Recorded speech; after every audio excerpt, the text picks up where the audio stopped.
Hello.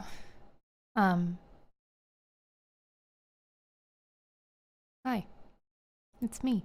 I'm here. Um, New mic, as you can probably hear. I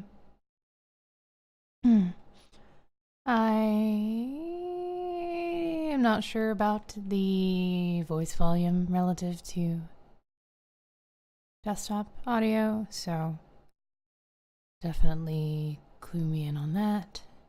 Get some. Too out of whack. So I played the first Orwell game, and I found it ham-handed and obvious. But I kind of enjoyed doing all the voices for everyone.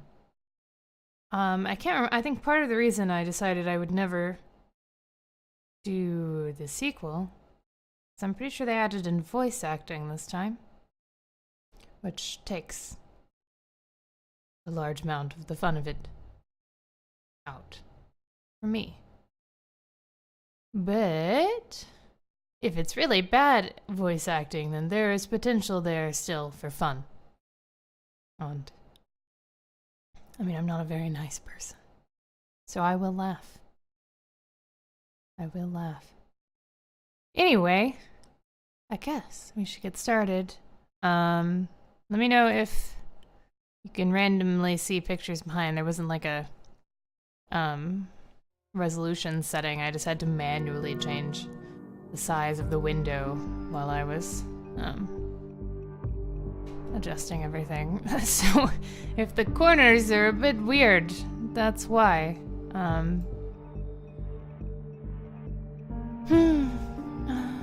Right, so here we are. Orwell. Ignorance is strength. Welcome. You have been accepted into Orwell.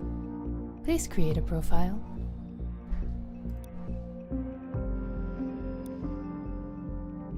Congratulations. You've been selected for special duty. Please create a profile. Yes. Is this the same options as it was last time? That'd be her.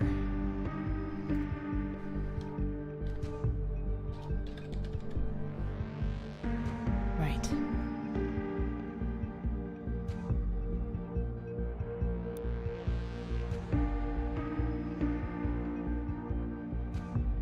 Oh, well, hold on. Good lord.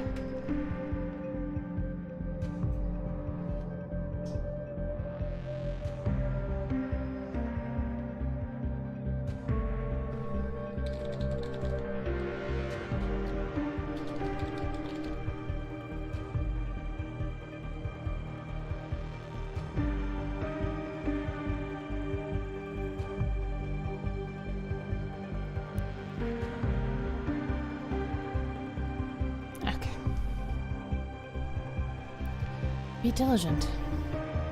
Your duty is to safeguard the nation. Please agree to the following terms. I am willing to severely affect the lives of citizens and non-citizens of the nation. I will do whatever is necessary to keep the nation from harm. While working, I will only adhere only. Ah, good. The fucked up sentences are still here. While working, I will only adhere only to the statutes and principles of the office. I agree to the terms stated above.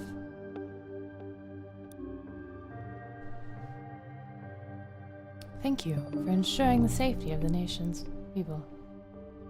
This profile is complete, thanks. Okay. Welcome, Agent. Thank you for heeding the call of the office. Agent Investigator pairing. There are no investigators available for pairing at this time. Please refer to the regular Orwell program. Oh, is it because I had deleted my, my old... Oh, that sucks. I deleted my saved game. So I don't get to... I wonder how much that matters. Oh well. Aptitude test. In order to qualify for special duty within Orwell, taking the aptitude test is mandatory. The test requires you to complete a set of tasks, follow the on-screen instructions carefully, and answer truthfully to the best of your beliefs. Note that an insufficient test result will disqualify you for special duty permanently. Task 1. Which of the following statements are true to your attitude? Drag and drop at least one of the highlighted statements, data chunks, into the answer sheet on the left of the screen. Note that your choices are permanent.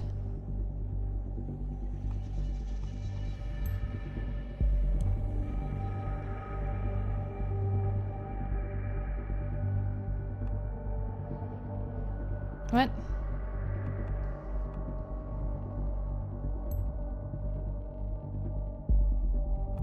Hold on. Why is that number 2?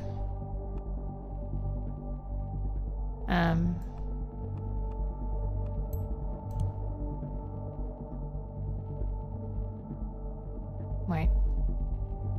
Okay.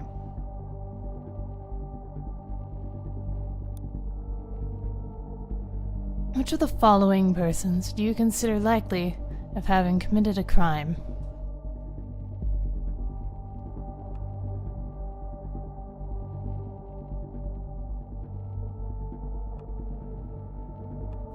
They look kind of crazy. Got crazy eyes.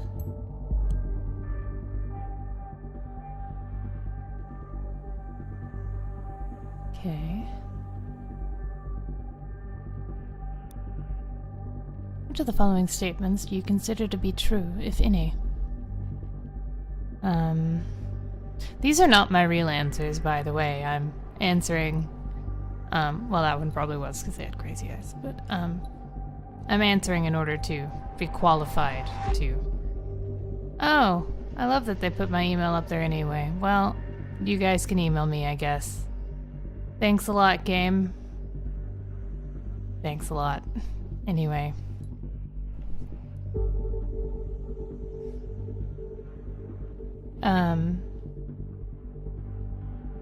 Glad I did that email because there are other emails that would have been far more annoying, including my full name to have placed on Twitch. Anyway, drag and drop data chunks into so.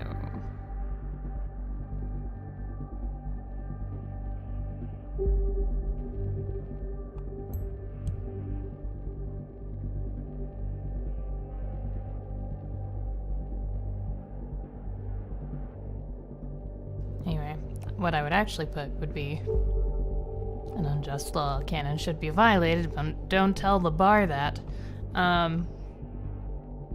Two sides to every story. But what I'm going to put here is that absolute truth exists. Alright.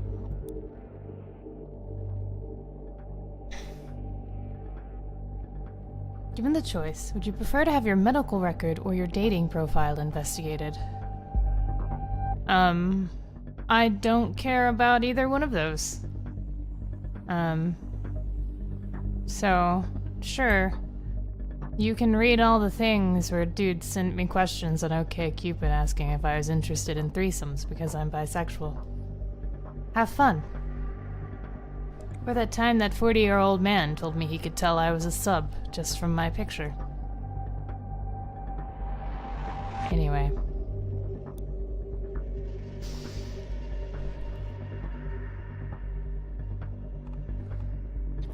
Which information from your dating profile would you give to an investigator willingly? Don't care. Don't care. Also don't care, sure. I will talk about that openly. Fine.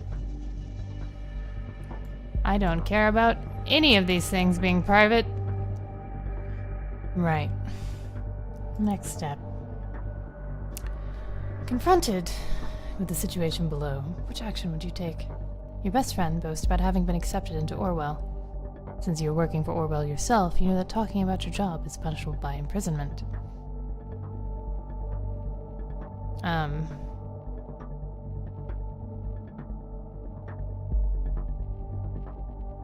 Of course, I would totally, inform the national authorities. Why would I totally do anything different? Likely I would do nothing. Or maybe hint. But...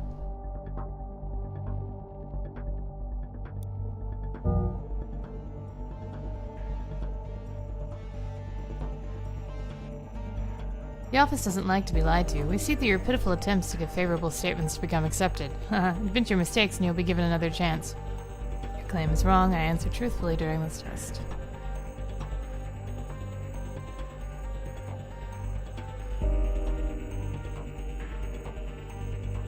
Is this... Hello, O'Brien. Is that you? I have to disappoint you. What? Raban, what? How? After all this time? All this time? Remember what you did?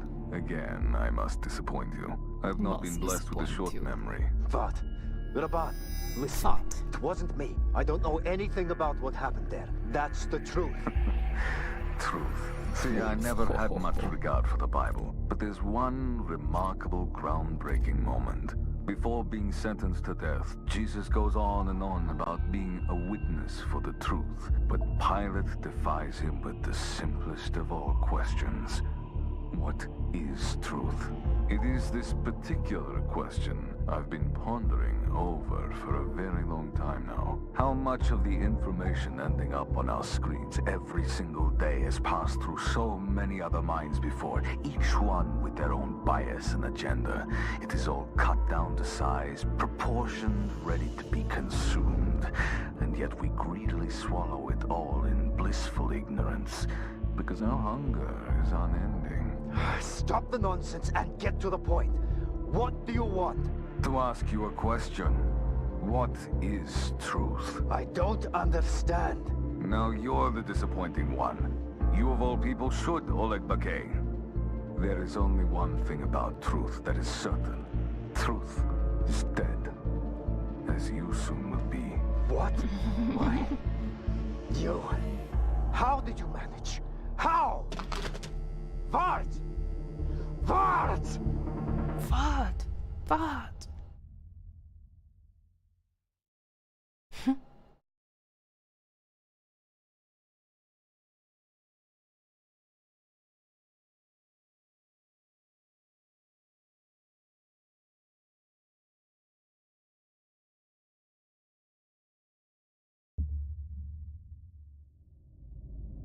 Episode 1.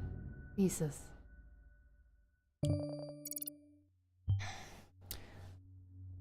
Ampliford. So you answered truthfully in the aptitude test. You're either a blatant... What? You are either an as blatant as naive liar, or you are willing to shift the truth to your liking. Might be exactly whom I need. My name's Ampliford. I am part of a special division within the government, the office.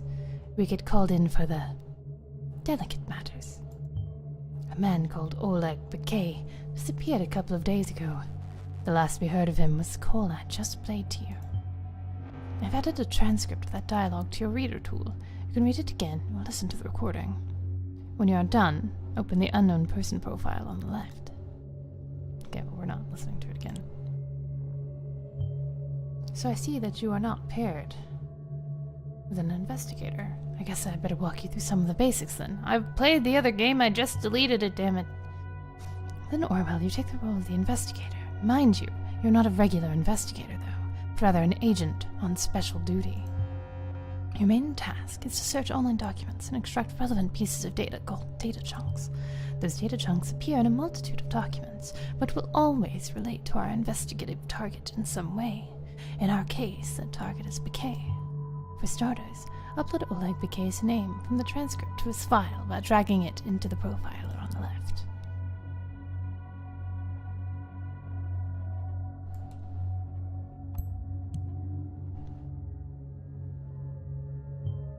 Good. This profile is now primed on Oleg Bakay. Now other data chunks related to this person might appear. Check the transcript for newly found data chunks. That's it. Truth is dead, as you soon will be. Welcome, Transylvania. That's an odd thing to say, isn't it? We're taking that as a death threat, as did the National Beholder. Now, whenever you upload a data chunk, Orwell will search for online documents with related content and add them to your bookmarks.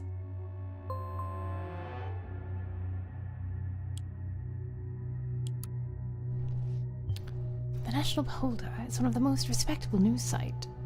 Is the most respectable news site of the nation. You may browse their headlines freely to get informed. The recording of the call you heard ended up in their newsroom. Why? Is a piece of the puzzle we're missing right now. However, this article is a good starting point for our investigation on Oleg Bakay. To proceed, please adapt his picture and profession.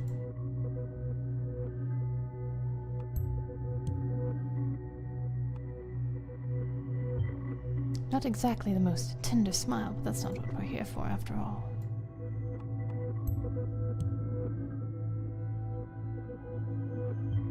As you see, Oleg Bakay is an important figure in the Paj's army, our neighboring country. We are very concerned about his fate. A phone conversation between Burgesian Army officer Oleg Bakay and Robin Vart. We'll read the news article in a second. Robin Vart, that's the name that Oleg Bakay mentioned during the call. As you see, a new profile has been added, but since Vart isn't a target person, Orwell will not search for related documents. Let's focus on Bakay for the moment, but we'll get back to Vart in a second. Driftless/Bonton, an audio recording of a phone conversation between Pargesian, Army officer Oleg Bakay and Robin Vart was leaked to the National Beholder late Monday evening. Robin Vart is known as the editor-in-chief and founder of the highly controversial blog The People's Voice. In the ominous recording, which has been verified by experts, the editor directly threatens the officer, claiming that Bakay would be dead soon. In the light of Bakay's recent disappearance, experts have developed a theory that the blog might be directly involved in, or may otherwise have incited, the incident. The fact that the recording was leaked by an anonymous source to the National Beholder has been interpreted as a direct threat to the Cassart administration of barges and their alliance with the nation, which the blog openly and aggressively opposes.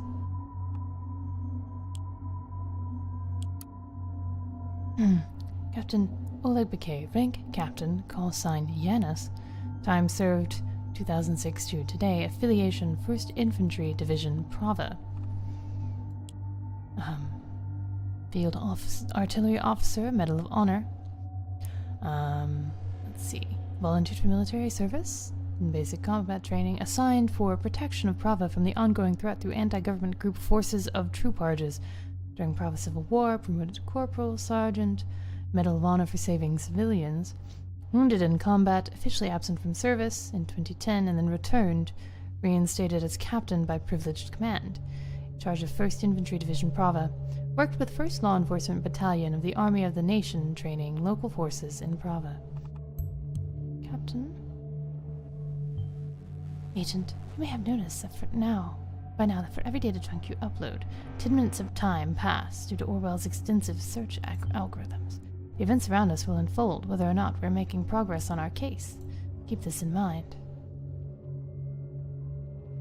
Okay.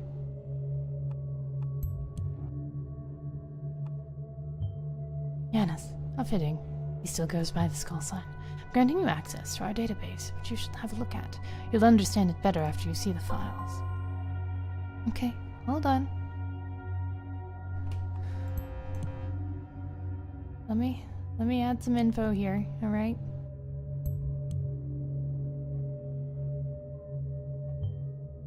Oh yes, Oleg Bakay is paragon of honor. Okay, lady, take it easy. Take it easy. A bloody mess, that civil war. Parjas has suffered a great deal from it. So did the nation.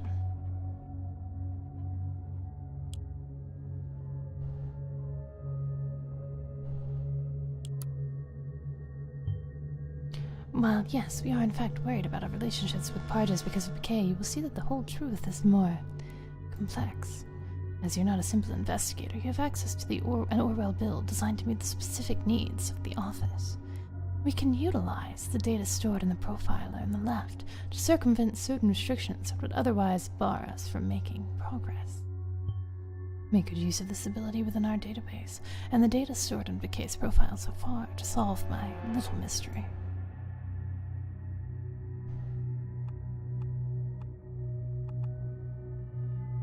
Oh, where is it?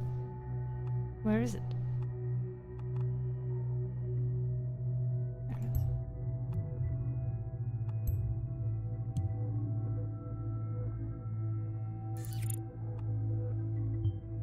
You did it. Well done. I'll leave you to your well-deserved info for a moment to truly understand why this case is so precarious.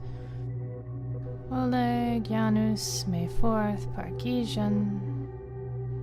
Confidential informant is officer of the Pargesian army.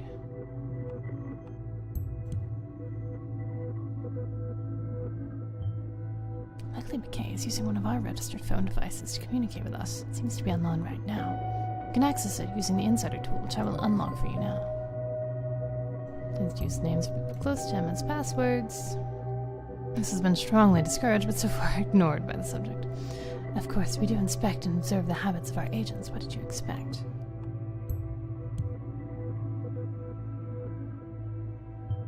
Yes, Bakay is our informant, placed inside the Pargesian army for years now vanished into thin air. You surely grasp the danger this poses should it ever come out. To get to the bottom of this, we'll have to investigate the person who called him last for about and Fart. We've already found a trace of him before on the Beholder. I will turn Fart to a target person now. Time to pick up from there.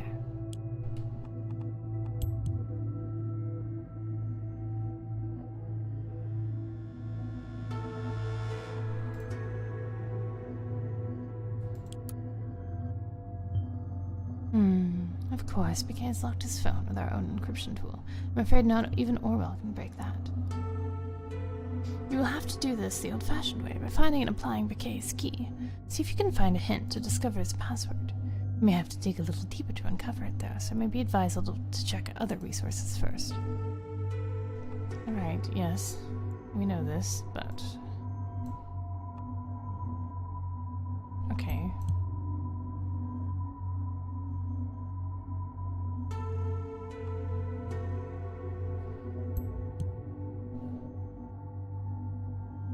It's a better picture. In case you're wondering, yes, it really is the same person.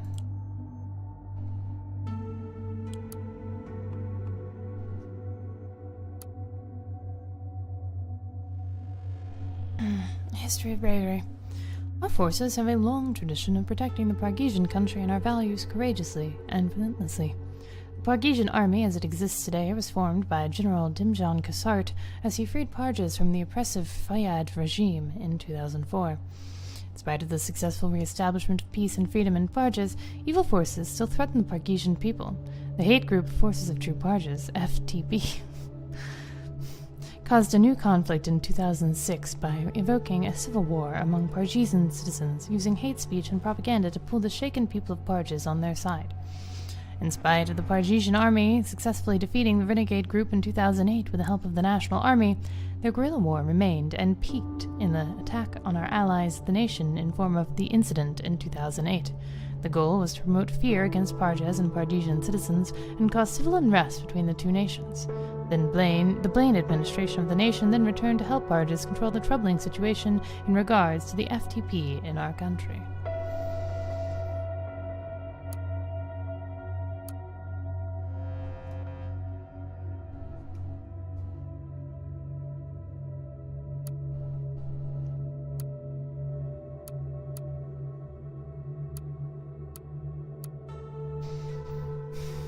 Okay.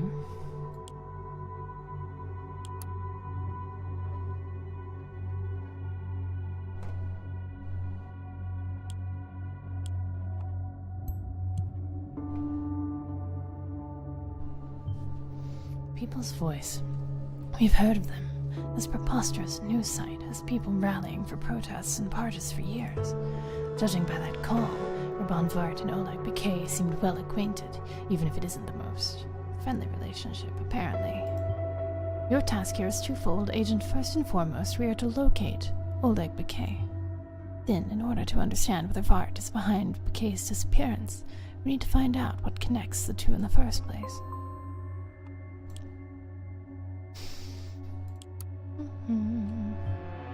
One more thing before I let you roam freely.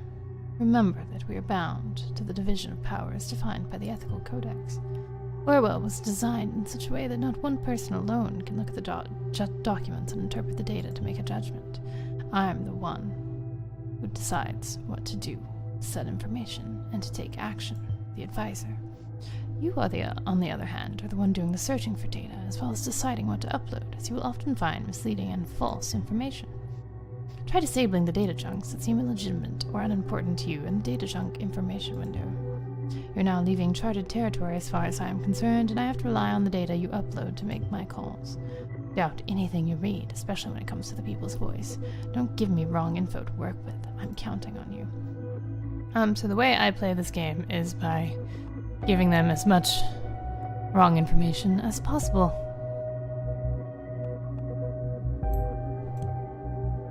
Sometimes. Depends.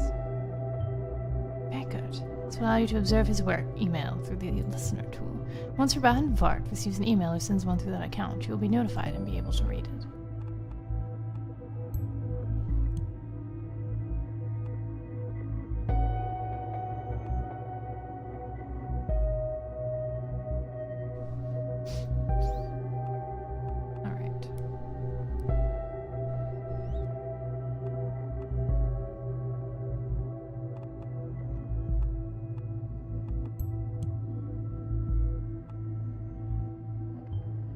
Supported by a national donation network? We're to prove that Rabban Vart is using the donations for something harmful. We could pull the plug on him. The nation burns again. 3 people are murdered because of Blaine's incompetence, but guess who will be blamed? Blood runs through the streets of the nation as it sees itself confronted with the next big act of terror right in its heart, the capital Bonton. 3 people have been brutally massacred right under the government's ever-so-watchful eye, and much of the surprise of all media outlets. Or should I be reading this in Raban parts? It didn't surprise me, not one bit. You all know it, even though no one dares to speak out. The nation is corrupt leadership, and all of their deluded flock who elected them carry the weight of the Freedom Plaza bombing victims upon their shoulders. Their false promises of safety have finally unmasked for what they really are, a means to put themselves in power and uphold the reign of terror. What a farce this country is. Thanks to the people's voice and our efforts to get the facts out to the people, the situation in the nation has recently been rather calm. Still, there is no doubt that the head puppet master Blaine will point his finger towards us Pargesians. Exactly this has been happening for years, dating all the way back to the so-called incident in 2008, when the entire Pargesian people were blamed by the party. Is what I say to that. As long as Blaine and consort remain in power, the best thing the nation can do is what it's actually doing right now, burning down to the ground.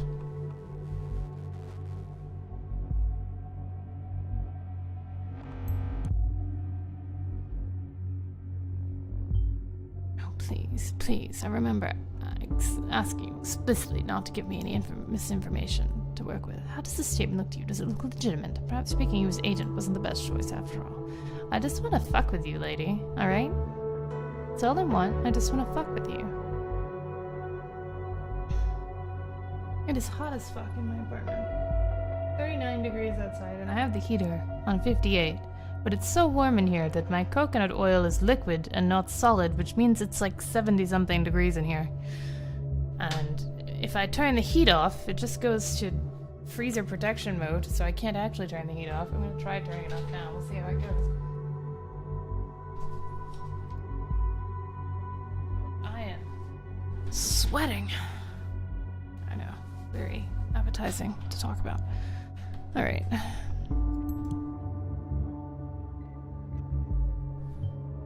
Bonvard seems like a real charmer after all that. The offices learned about it. It's not overly surprising after that phone call, I guess. He won't stop exploiting assaults on misfortune of the nation for his own ends. This moment isn't any different. Cannot help but wonder what the donation network of his would say if someone tipped them towards this statement. Oops.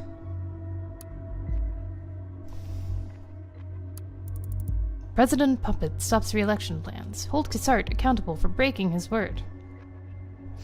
Rejoice! Rejoice! Elections at last! This was your thinking last week as much as it was mine. Finally, years of torment will come to an end, but no. All of a sudden, President Puppet has taken a big step back from the promise to hold re-elections. Now he acts like he never even knew it was expected, let alone that he's the one who had announced it to the public. He must either be suffering from a severe case of dementia or simply be a liar. Does President Cassart think we're downright stupid? How does he even dare? We are not blind. We are not deaf. We all know Cassart is being controlled by the nation's shady administration. We will oppose this. Cassart and his puppeteer Blaine must be held accountable for the repeated crimes against the Pargesian people. They have betrayed and bled out our poor country for far too long already. This is a call to arms. Stand up and march the streets of Triflith tomorrow. Updates on this via our Blubba account at People's Voice. And he said that there were riots. And there were riots. How did this man gain such an immense influence over his followers?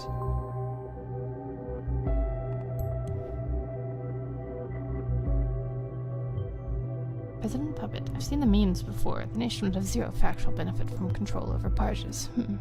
I guess we're treading into territory where facts aren't given any weight.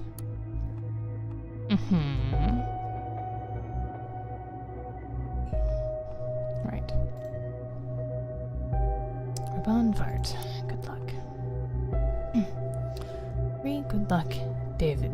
Thank you for your ongoing support and your kind words as always. You have proven yourself to be a true supporter of our cause. You will want to watch the news. I have no doubts there will be a very great stir very soon. Raban.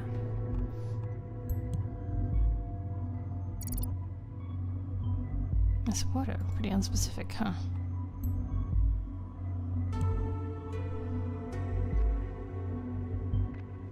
For all we know, this guy's been trying to cook up a large-scale stir for years. I don't see it happening quite anytime soon. Yes, he has succeeded to some extent. from the ongoing riots, but we can keep the situation under control.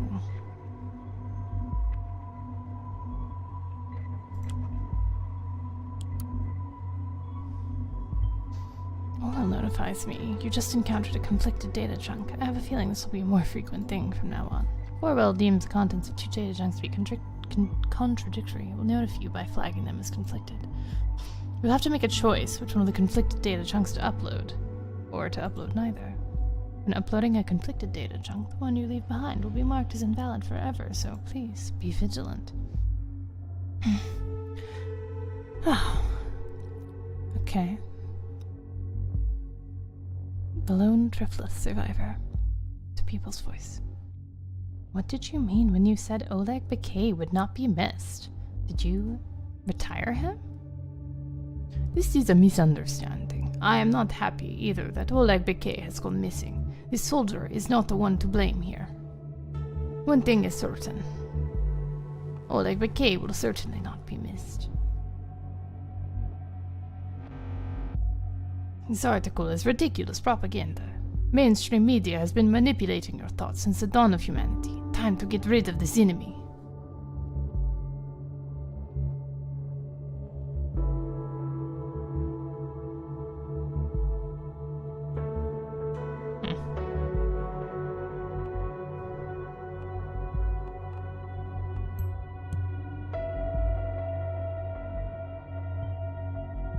Now that's a classic one. Demonize the free press, straight from the Dictator's Guide to Supreme Rule. It says the people with the thing that gets everyone's information. Jesus Christ.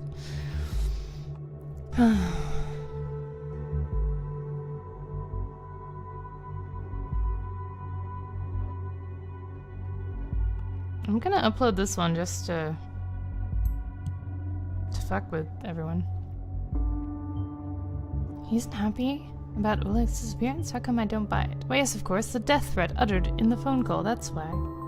Look, I'm just here to fuck with your day, alright?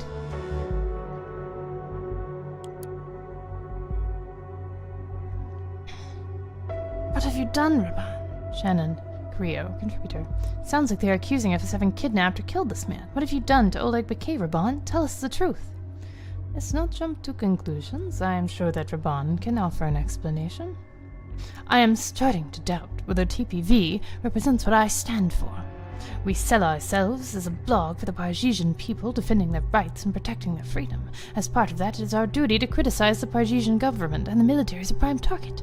However, I never signed up to be labeled as a criminal. We don't threaten people, we don't kidnap people, and we certainly do not kill people.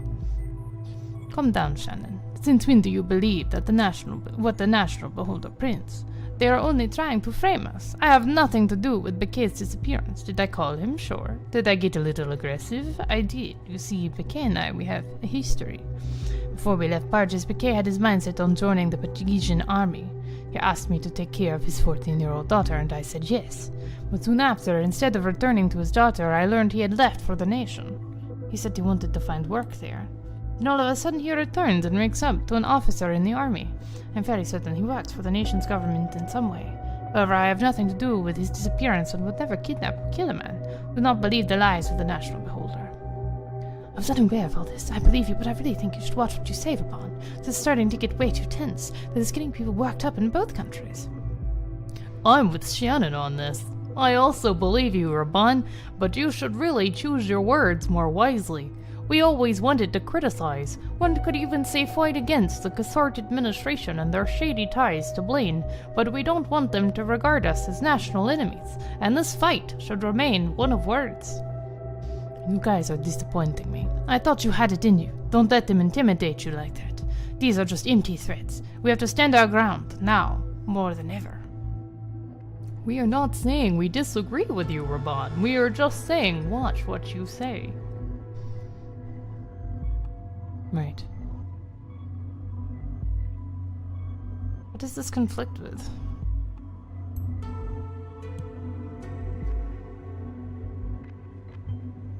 Ah, I see. The two knew each other back from where they lived in Parges. Well done, Agent.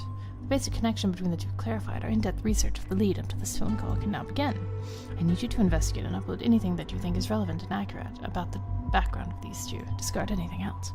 From what you gather, I will put together a theory about what happened, and we're going to continue, and what we're going to do about it. At the very least, we need a solid motive for Raban Vart making this threat to Oleg Bakay, and an explanation as to how Vart could contact him on his protected phone. If you need to keep track of your objectives, click on the Orwell eye in the upper left of the screen and press escape.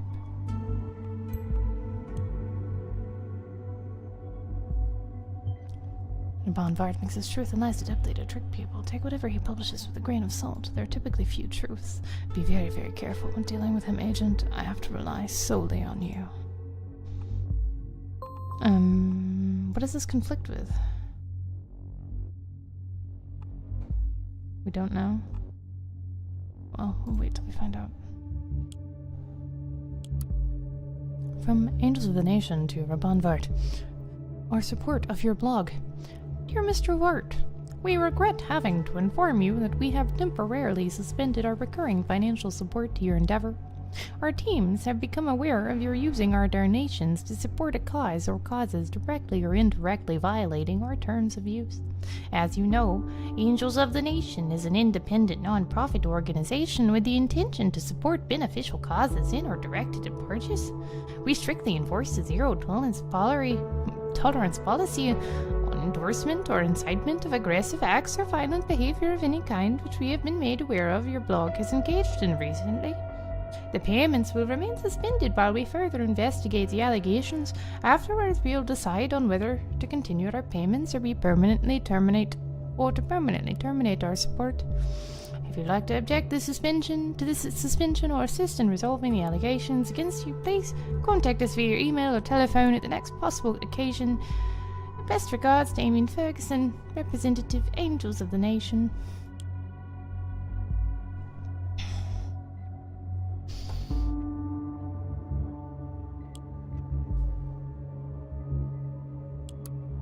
Threat. What are you planning on doing against the FTP? Started by Jelena Lavrova on February 21st, 2006. My family and I are thinking about leaving Prava. We have been living in this beautiful town for generations and do not want to leave. But since the FTP started the civil war, we do not feel safe here anymore. What are you planning on doing against them? Mayor Grabovak. Dear Mrs. Lavrova, the administration of Prava is currently in contact with officials of the Partesian army in order to get some troops to protect the town from the FTP. There is not much else we can do at the current time, so we ask you to stay in a safe place and remain as calm as possible given the circumstances. This is a joke, right? Keep calm. People are dying out there. My greatest concern is the well-being of my children. They both attend Prava Secondary, but I would rather make them stay at home during times like these, especially since I already lost my husband who died serving in the Partesian army. But teachers at Prava Secondary have been strongly urging me to let them go to school. How do you plan on protecting our schools, Mayor Grabovak? This is our most important issue right now.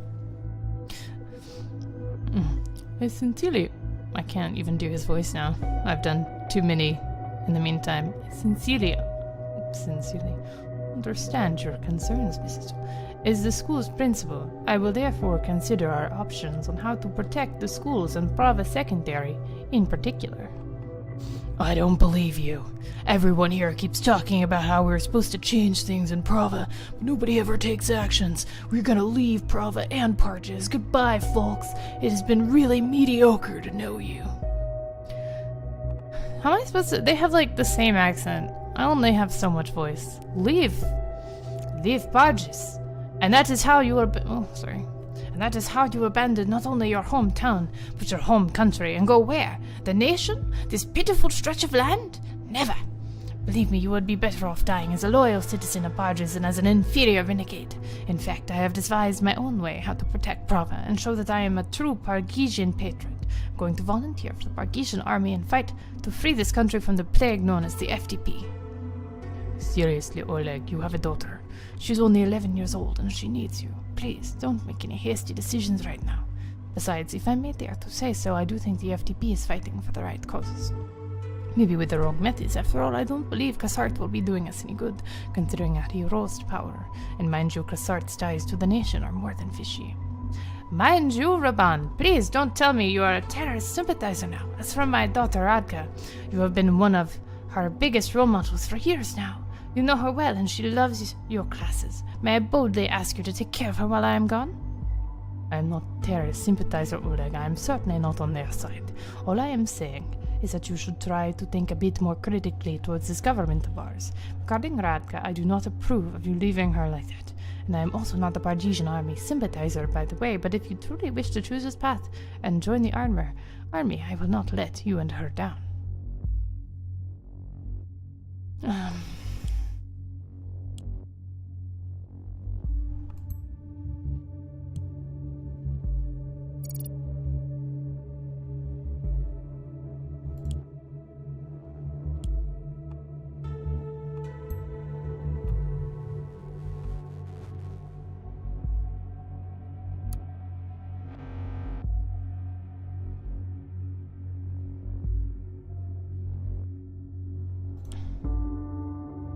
I mean, it's not... No. This first. That might explain his preachy attitude.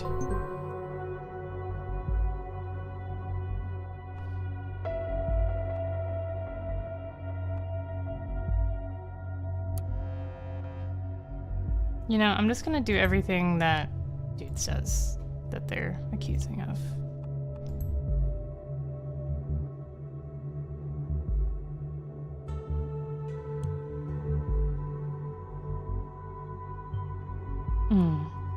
Not good. That might account for his loyalty towards us. Oh, well, that did the opposite of what I wanted it to do.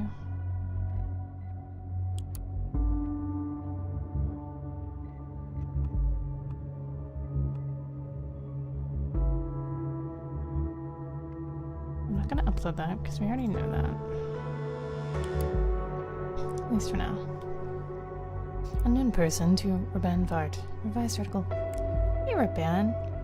I finished revising the article you sent me and scheduled it for 3 p.m. like you asked. Don't know if I'll be available for another one. I'm gonna be a bit occupied tonight. Maybe I can spare some time remotely if I get a chance. One more thing. This Bouquet thing is getting ugly. Lots of T&B believers are flooding us with threats on Blabber. Did you read any of that? Creeping me out. You know, I'd go to any length with you. Just like when we moved to the nation, you're my brother. Nothing can change that. It's even fine if you're not telling me the whole truth. What about Karen? They even insulted her. She doesn't deserve to be treated that way. Don't you think it's about time you gave out a statement? You can easily debunk these lies, Ilya. Brother. Okay.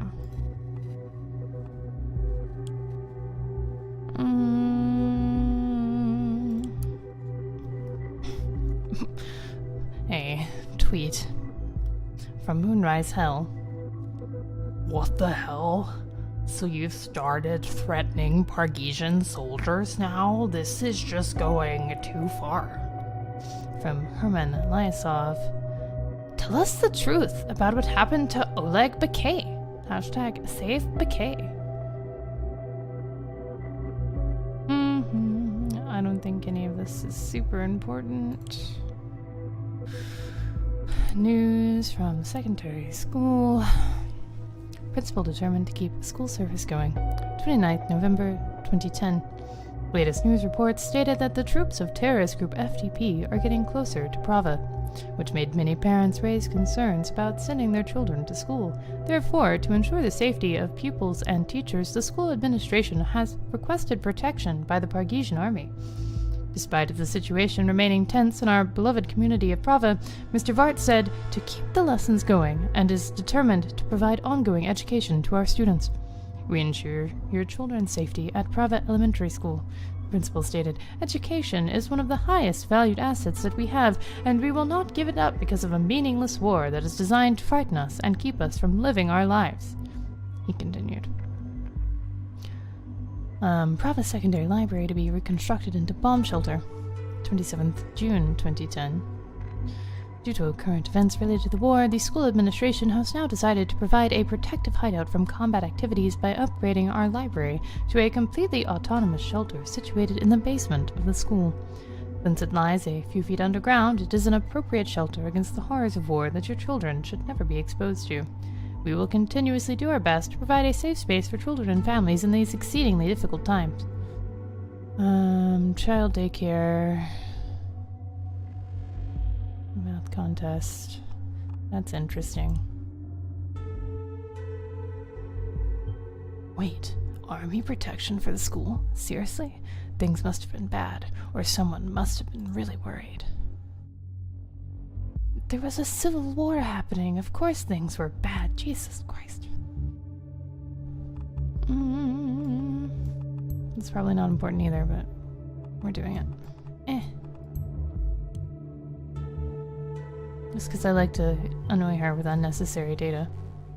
An autonomous shelter at a school seems a bit overprotective if you ask me, but then again, considering he thought about getting the army for protection, this pales in comparison. Okay. Oh, wait, hold on. He taught English and philosophy. Rob Envart has been principal of Brava Secondary School since May 2001. His main subjects are English and philosophy, additionally substituting for Pargesian history if necessary.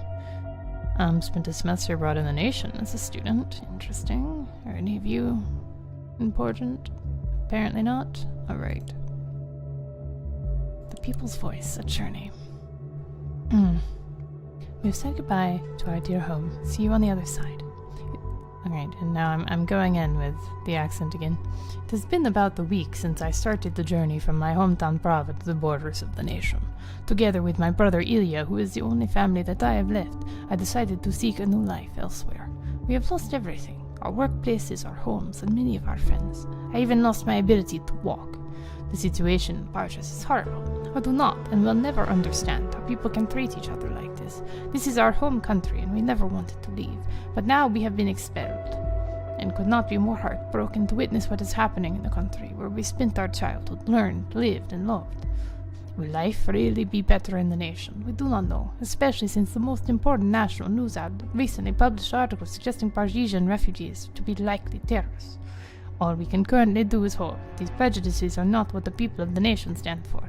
We will soon find out. This generally surprises me. How did that happen?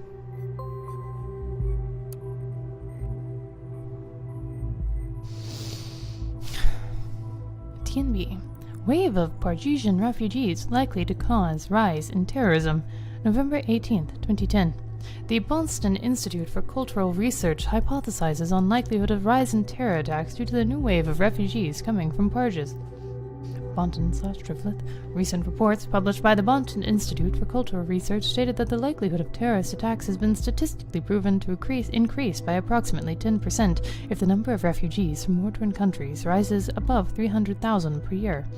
Since the 2008 terror incident in the nation, which was executed by terrorists mainly of Pargesian origin, the issue of accepting refugees from Parjas has become more and more controversial. The government of the nation has since increased regulations for crossing the Pargesian national border and established several refugee camps throughout the nation in order to oversee and administrate refugee fluctuation with more visibility. Activists criticize this practice as inhumane, while government officials assure that the camps provide a perfectly safe space for refugees from Parjas and other foreign countries. It's a good day to fall in love.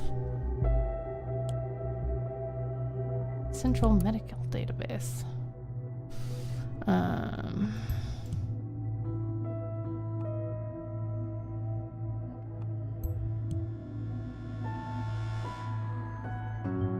What? Still? I doubt that somehow. I just wanted to fuck with you, alright?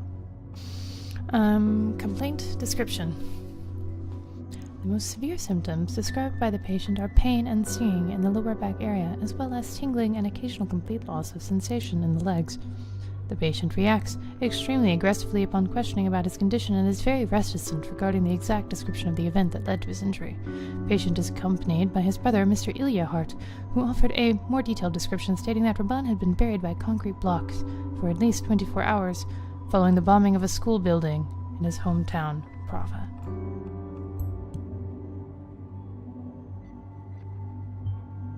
What? Buried? Did he survive this? detailed examination of the patient's legs reveals that there is no such reaction to any sensation of touch, heat, or cold whatsoever. An examination of the lungs also showed difficulty of breathing and frequent coughing. The patient is not able to walk on his own and is currently being supported by his younger brother. Diagnosis: the patient's injury resulted in trauma to the spinal cord and ultimately in paralysis of the lower limbs, paraplegia. Respiratory infection due to weak chest and abdominal muscles is also suspected. Since the patient's condition results in incapability of him moving independently, a request to Boston Reception Camp Administration for financing of a MWC manual wheelchair for the patient has been filed. In addition, the patient is prescribed hydrocodone for reduction of nerve pain to be taken by mouth every 12 hours and benzylpenicillin 250 milligrams oral application every 6 hours for at least 5 days in treatment of the respiratory infection.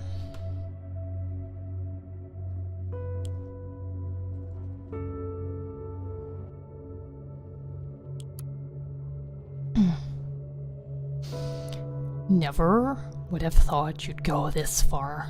I always knew you were crazy, but kidnapping a soldier just to get PR for your dumb blog is completely mad, says Believer. The People's Voice. I am not responsible for the disappearance of Oleg Bakay. Those are exclamation marks, apparently. Besides, this man is no angel either. I have reason to believe he was involved in this hard attack on my school back in 2010. Many children died because of him. I know that he was one of the people in charge during the Prava school attack. Since knowing what would happen, he did not let his daughter attend that day. We'll find the conflict eventually.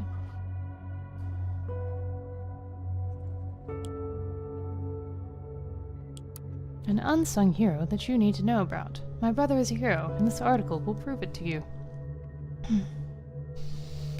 Celia, I assume? We have not been maintaining this blog for a while. I would now like to renew it by telling you a story. The story of an unsung hero you simply need to know about. The story of a person who never got the credit he deserves, which I will now change. It is the story of my brother Raban, who wrote most of the previous articles for this blog. Raban has told you about our long and troublesome journey from Parges to the nation, about how we had to live in a refugee camp for an inhumanely long time under terrible conditions, about why we had to leave our beloved hometown. You, my dear readers, have in a way been on this journey with us. But he has never told you about the fact that he lost his ability to walk during the terrible events in Parges. He has not told you about why he made the sacrifice and what the true hero he really is. Raban is not the man who likes to share his personal stories, but I have decided that it is time. Especially if you're a reader from our home country, Parges, you ought to know this about my brother. The incident that finally forced us to leave Parges was a tragedy, especially in the eyes of my brother. Prava Secondary, the school that Raban was teaching at, and had in fact helped to rebuild with his own 2 hands, was bombed to the ground. A place of learning, a place of safety, a place that Raban had always offered the Pargesian children the opportunity of good education, was nothing more than smoldering rubble. During the bombings, most of the children from Raban's 6th grade class had been trapped in the school garden shed, as they had not been able to make it to the safety of the library, which they had been using as a bomb shelter. Against what everyone told him to do, Raban ran out to the shed and saved these children from certain death in this hellish attack. He did not rest until every one of them was safe in the library. Without his brave escort, they would not have made it to the shelter, where they were able to wait in safety until the bombing was finally over. The shed was destroyed only minutes later, but Raban himself, he had not made it back safely before the bombs dropped. He was buried under rubble for almost a day, clinging to his bare life, until we finally discovered him. But he had paid a high price, his ability to walk. I cannot tell you how much I admire my brother for so much bravery, and although I know that he would never have permitted me to write this article, I've decided that you, dear readers, simply need to know about this. Please let me drag this data junk. Thank you very much. Saving others while risking his own life. Now I see why his followers treat him almost like a religious figure. Well, Agent, I think it has become clear already that Raban Vart is only a shadow of his former self. His actions today are what matters.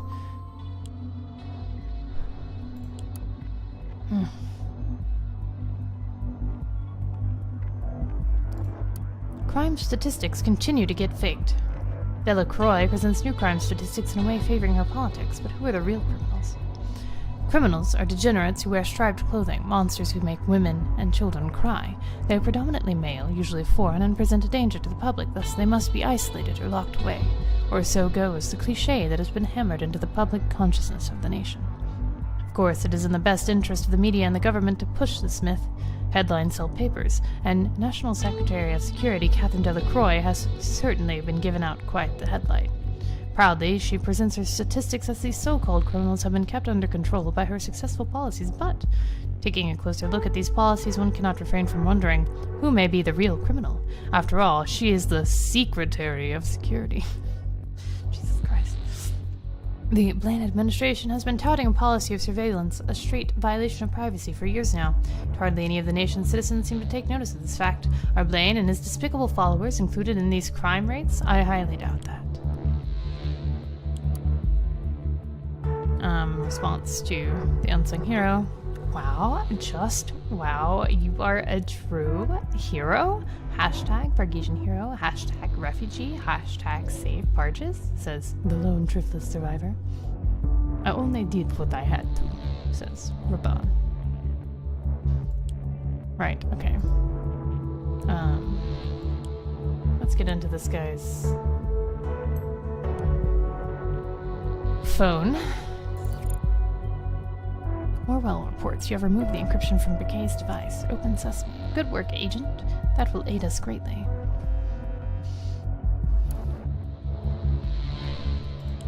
Call history. Raban's number. Perfect. With this number, we can track Raban Vart's calls to and from his mobile phone with the listener tool. Tune in.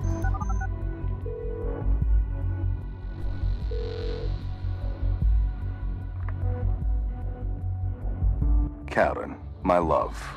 Hey. Having a good day? Yeah. So far so good. I called to tell you I'll be home late today. I'm sorry. Again? Karen. They don't pay you enough for all the time you give them. It's not about payment, and you know that. These people rely on me. They need me. Yeah? Well, I need my wife at home with me some of the time. Am I asking for too much? Raban, not so long ago you were among them. You have been in their position. Yes, I know that. So was Ilya, so were the others. Yet none of us were national soldiers responsible for invading and ravaging countries. If it weren't for them driving refugees out in the first place, why, we wouldn't need these camps. This again? We talked about this multiple times. I'm well aware that this extra time you spend there is for her, isn't it? Raban, she is... I'm worried, that's all. She's more reclusive now than ever. Something isn't right. One more reason to avoid her.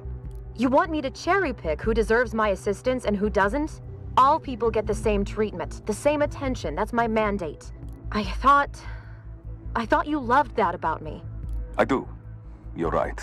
Of course you are. You always are. I'm sorry. It's okay. So, are you good with me getting home late tonight then? I am. Thank you.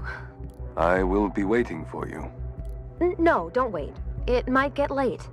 Well, I can hardly go anywhere else. You shouldn't say things like that. Anyway, I'll talk to you later. See you.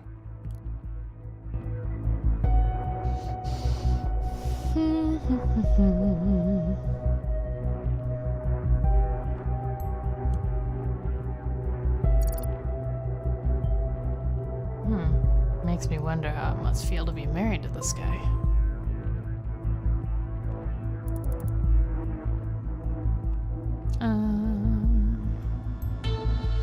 Sure. Invasions. However, it's in part as were justified operations to restore and keep the peace, and we succeeded, if I might add that. Did you? Right.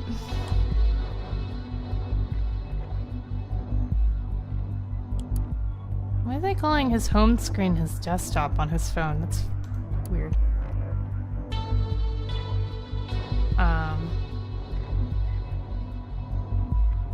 From him, I guess. Warning.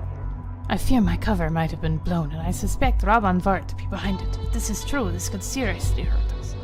I'm now proceeding according to the protocol for a situation like this, moving to secret location in order to conceal my whereabouts. What the hell is that supposed to mean? Hiding? You mean voluntarily? There was no plan that included going and hiding anywhere. Just leaving.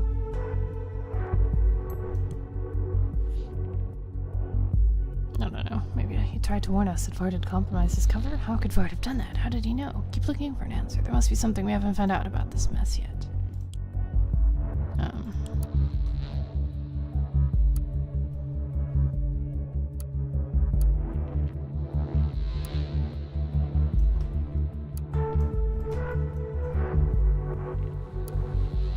Okay.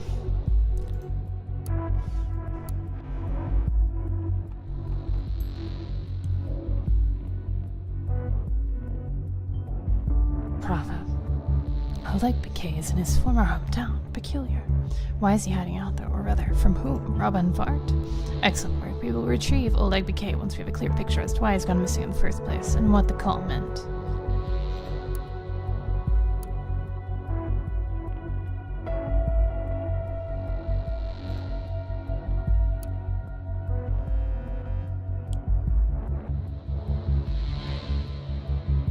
Arrival.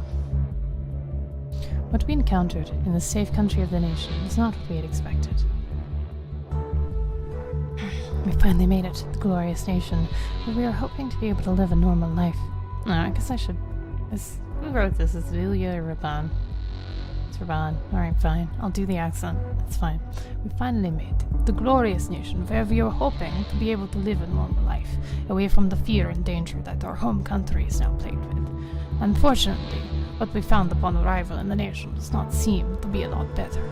We were assigned to the Outer Bonton reception camp as a temporary solution. They do not seem to know what to do with us, and the camp is incredibly crowded. The most hilarious thing about this is that the media of the nation is telling the citizens a completely different story. They write about how openly we are welcomed, how we finally have a safe place with free food, accommodation, and friendly people. Reality is the complete opposite. Now, don't get me wrong, I am more than thankful for being able to escape the terrible threat of war in our country. But the situation in this camp is simply dehumanizing. We are being denied basic human rights, food and bathrooms are rare, and fights over both are common. The only ray of hope is our social worker, Karen, who seems to be the only one around here who really cares. She does everything possible to help us, and seeing her once a week is one of the few things keeping me going right now. Despite the hardships, we have sworn not to give up. We owe it to our people to make the situation here public, and also tell the people of the nation what is really going on in these safe havens for refugees. I have decided to use this blog to publish facts, and facts only, about the war in Parches. Well, I mean...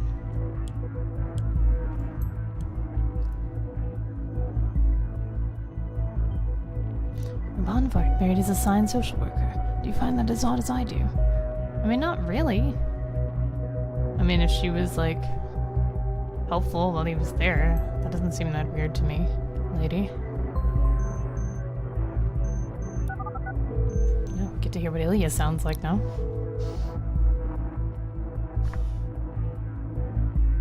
Ilya Vart speaking. Brother. Oh, hey, Raban. I didn't expect you to call. I'm getting ready for work. I have no idea what's going on with the donations. I swear they were working, and I haven't changed anything in the back end.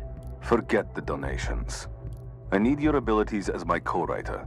You must write me an article. Right now, is it important? It is. What do you want me to write about? There has been a second assault in Bonton, at Stelligan University. Another one? Oh, wow. They really have got a situation here, don't they? We need to cover it. Draw attention to how the government is failing its people. I'm not quite sure if I'll be able to pull it off at work. I feel like they're watching me already. Do you stand with me, brother? Or has the nation's corruption and wealth finally swayed your sympathies? Raban, I stand with you. I've told you this. Then I have faith in you, brother. Are you preparing a statement about these threats? This has to stop. Are you gonna say something? Yes. Ah, great. Finally. And it is going to be the most remarkable statement I have ever made. The destruction of the cooperation between Cassett and Blaine. Destruction? How? Patience, brother. It won't be long now. Take care of the article. Okay, I will do my best to get it done for you. Give me about an hour for the draft. I'll put it in the back end. Good. I'll be waiting. Until later. Yeah. Well, I'll Until be then. waiting. Okay. I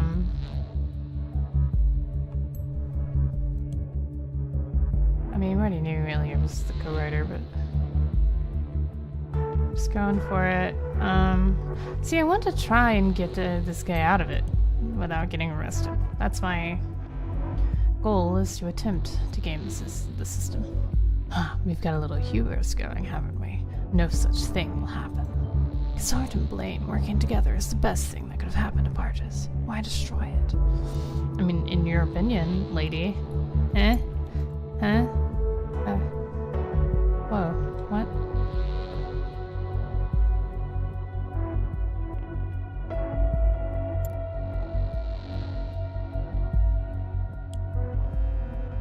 National Immigration Database. I guess we need to put in his social security number. Yep. Get access to his computer. Excellent.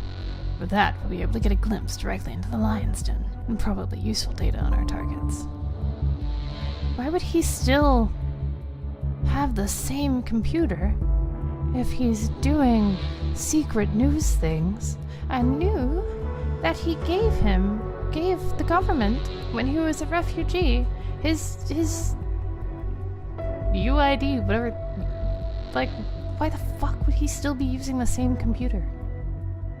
What the hell? That's just dumb. Well, right after the safety bill came into effect. Bad timing from their point of view, I guess. Alright.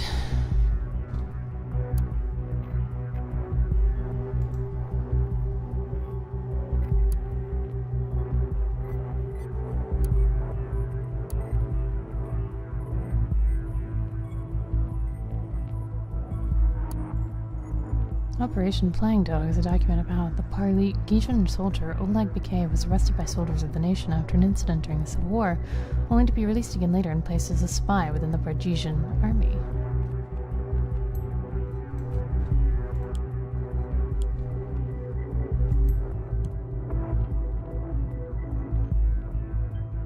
Damn it. I knew he must have been revealed. This changes everything. If a case secret is out there, then that's how Vart came across the info, but this alone doesn't appear to be enough of a motive.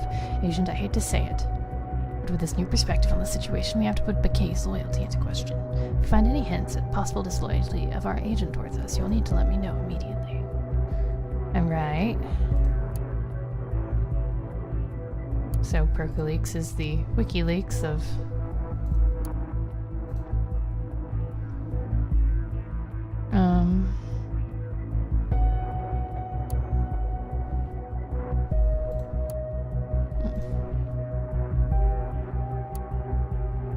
Is browser history the only thing in here? Okay. Pictures. Aw. I don't think that's really important.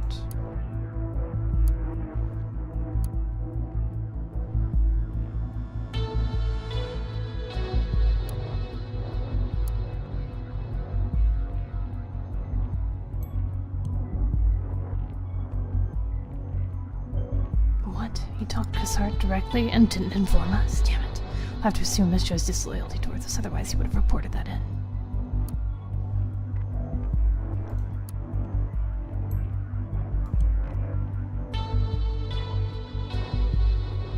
They had some kind of deal going on at Vart's school?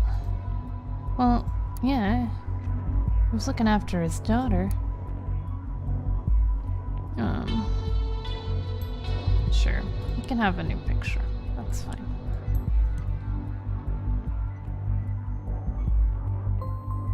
I like that one better.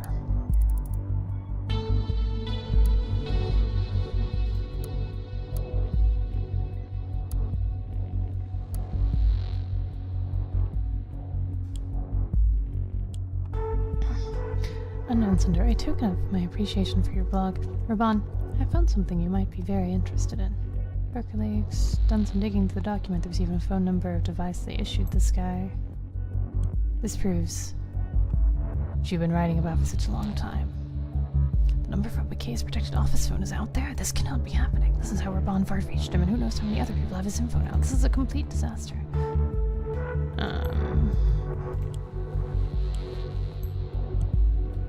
David Johns. A fan. Cute.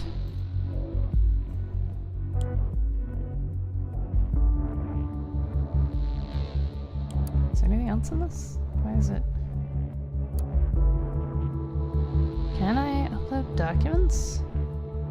Interesting. Interesting. I want to find something to upload.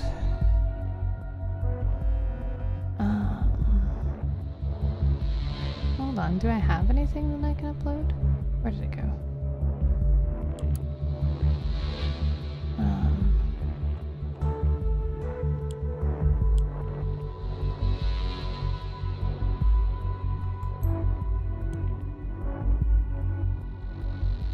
Is that official operations sanctioned by the nation? Okay.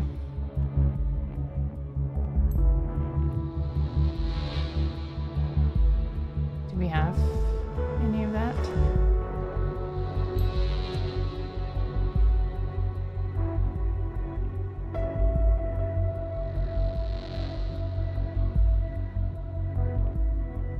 Does it say that anywhere in here?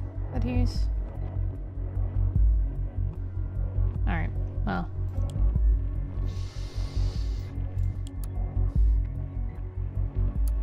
Once more, the innocent will be punished. The assault on Stelligan University is a terrible crime, but only the innocent will suffer the consequences. What do they want, these terrorists? They want to promote terror, to cause public outrage, fear, and societal unrest. They want the people of the nation to live in fear, and more specifically, they want to use this fear against the people. It is not up to me to speculate who might have caused these terror attacks, but one thing is certain. The Barkesian people will be blamed, and are the ones who are going to suffer, especially the ones living in the nation, no matter what their citizen status is. Their hardships they might have suffered themselves are they from the national exploitation of their own country, no matter how much prejudice and hate they've already faced in the nation. These people who are going to suffer are the real perpetrators. Welcome to a fair and just, developed country where everyone gets what they deserve. Welcome to national justice. Is there something else here? I guess this. Okay.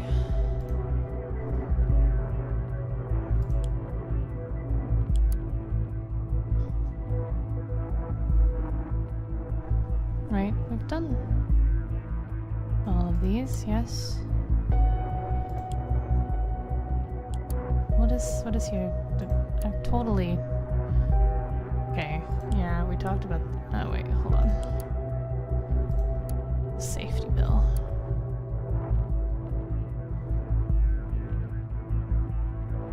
A safety bill is a collection of safety-centered laws and statutes created with the ultimate goal to protect the freedom of the nation's citizens. Central to the safety bill is the simplified, sped-up process of taking investigative measures against criminal suspects and their prosecution, as well as the provision of an increased budget for safety-related expenses. The safety bill also paved the way for stricter regulations concerning immigration and general travel into or transiting through the nation. Transiting through. It became mandatory to inform employers whenever an applicant or employee is an ex-convict or otherwise regarded potentially dangerous. Since the safety bill has come into effect in 2011, the total numbers of acts and crimes of terrorism committed have been decreasing continuously, and the trend is ongoing to this date. Right.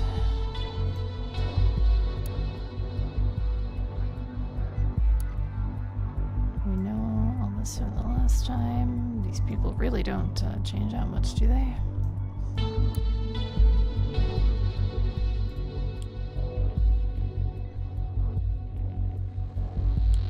What am I missing here?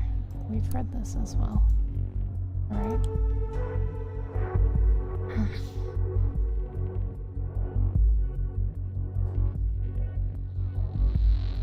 Alright. Is there more to put in here that we should do?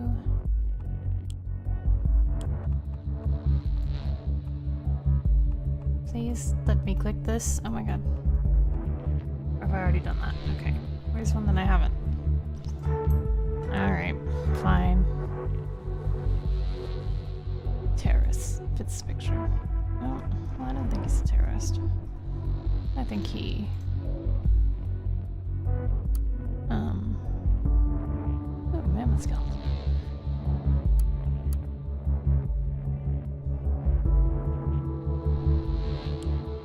Agitates, perhaps.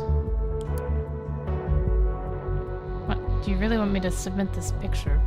Is that really important?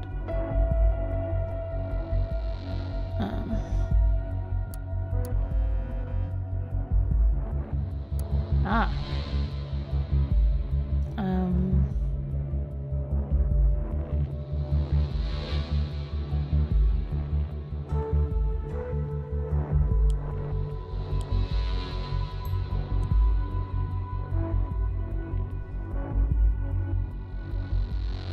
Oh, a date.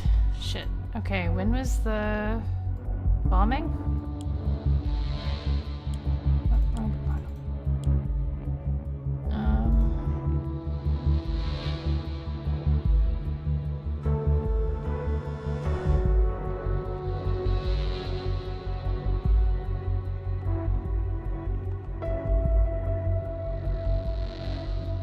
When was the shit?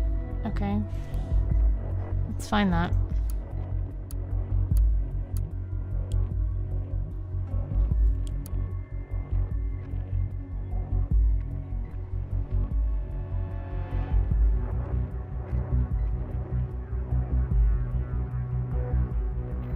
What is that in conflict with?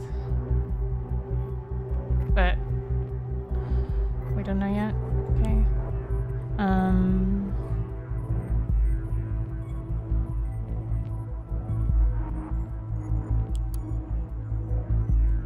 Where is the date of his injury?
Really believes that would be a strong motive. Good. We can't rely solely on what Rob believes. We need to clarify if there are any more hints of caving involved in this. What is this? I want the date.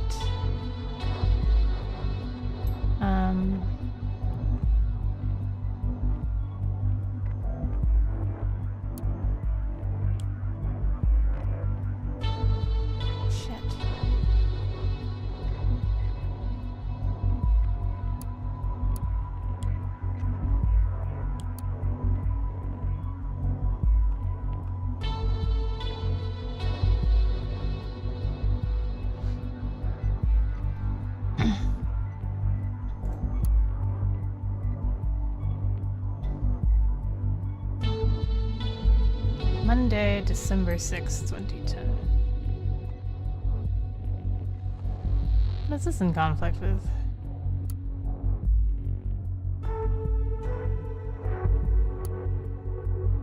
A rebel group.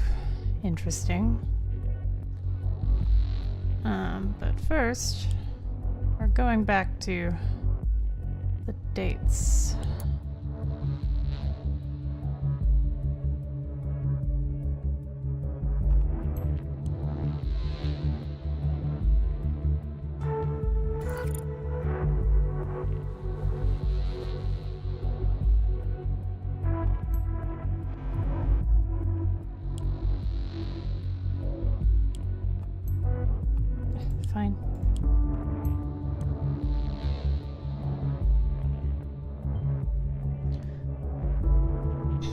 Wait a second. If Bakay's daughter was present, I'm pretty certain that he wasn't involved in the attack. Vard is her caretaker. He must have been aware, meaning there must be more behind Vard's threat. We've gathered all that we need. I'll get an intervention team ready for a local base in Improv and go look for Bakay. They're on there right now. Let me try and make sense of everything we've gathered. I need to decide how we should approach this. Ron Vard was the school principal back in Prava Parges. He was also the teacher of Oleg Bakay's daughter, who went to fight in the Pargesian army. The school was destroyed by a fire of unknown origin. Vard managed to save the students by living under the shelter he built, but he lost his ability to walk. From the info we've collected, it's unlikely Bakay had anything to do with the attack. Vard blames him regardless, probably because he found out Bakay is a national agent through a leak. We have no indication that Oleg Bakay was disloyal to us, so we have to assume he's innocent in this leak. Now, Bakay is hiding out somewhere in Prava for whatever reason. This is it, the theory about the situation we're facing. We'll make sure to deal with it accordingly. The intervention team is in place. I'm switching over to command, and I'll let you listen in via the listener tool.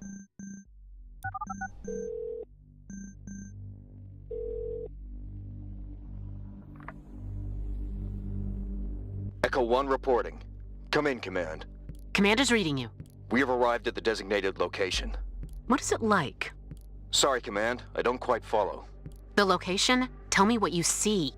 Looks like ruins of a school that has been hit by a large explosive. Possibly an airstrike. Maybe artillery fire. Can you traverse the ruins? Affirmative. But the damage is catastrophic. Are you sure the target is around? Absolutely. Move in and keep me posted at all times. Describe to me everything you see. Understood. Echo Squad, move in. Entering primary hallway now. The hallway has been severely damaged.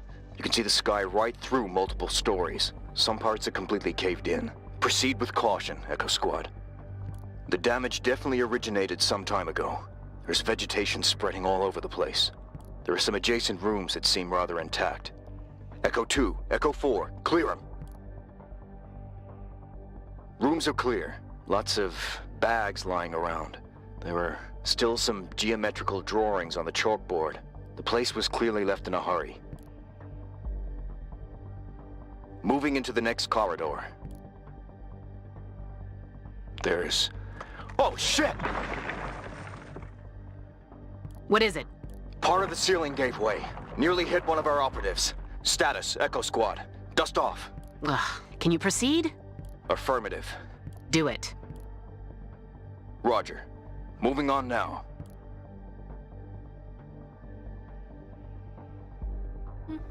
Status? All clear.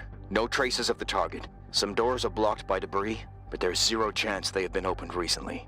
Listen, I need you to find the target person. He is around. There's a basement stairwell that we haven't checked yet. Moving there now. Watch your corners, Echo Squad.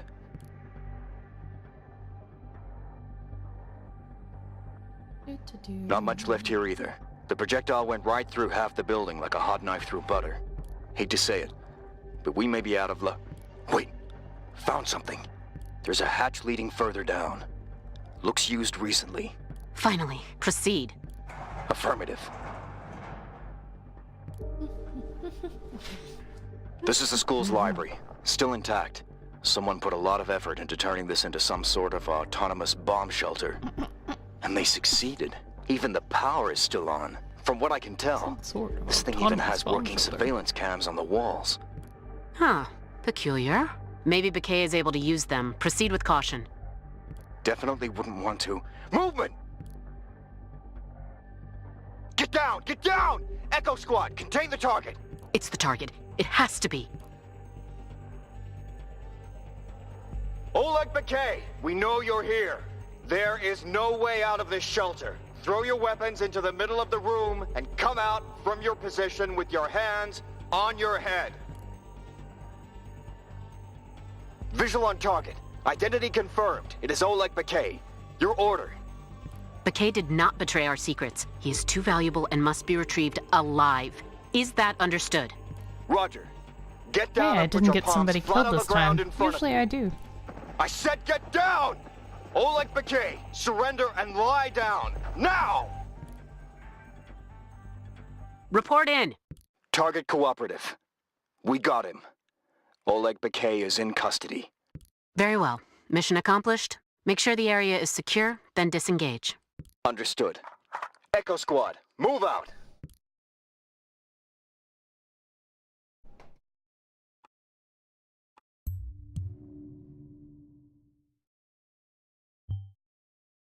That went surprisingly well. We could even say by the book.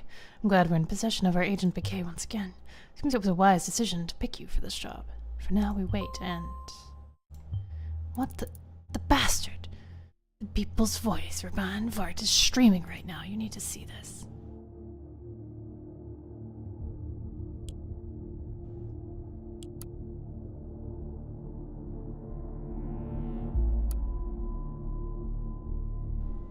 My dear followers, yes, this is exactly what you think it is. I found Oleg Bakay. What you see before you is an image obtained from a surveillance camera feed from the ruins of my old school, showing him among soldiers of the nation. These highly trained professionals arrested him, a soldier in service of the Pagesian army, while he was hiding away from them. The true nature of the national government is laid bare before you. Through their propaganda machine called the National Beholder, they dared to make their false allegations against me and the people's voice as a whole. They claimed I'd be responsible for Bakay's disappearance, when it was them all along. But when President Kassat and Prime Minister Blaine are such close friends, why would they arrest a fellow soldier, you might ask? Oleg Bakay was the person responsible for the attack on Prava Secondary, the school I have been principal of a long time ago. And they knew it. They knew the moment he disappeared, the blame was on me, to shut me up once and for all. But the people's voice cannot be silenced. So what is there to do for you, my dear followers, against the oppressive force of the national government and the Kassat regime? Do not listen to their corrupt and manipulative media outlets.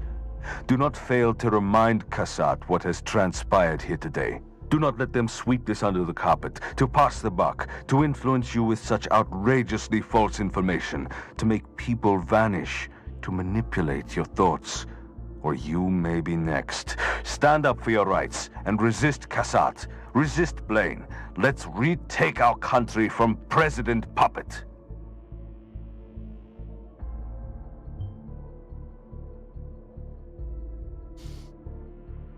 How the hell did that happen? Where the hell did he get those big...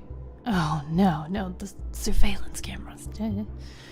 GD, this will have severe repercussions, I fear. We will have some more containment to do, even though we are facing a lot of trouble. You have done well. For now, you may complete your work for today. Click the door icon in the upper right corner of your screen. I will be seeing you tomorrow.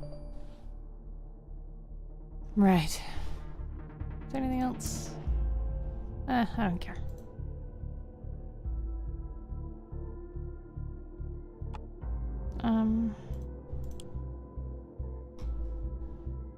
Really, like, was there anything I could upload to that, thing?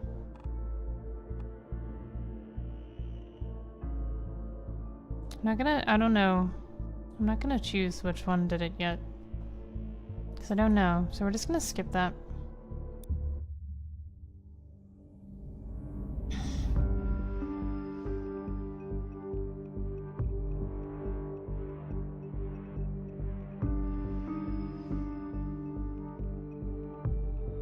Right.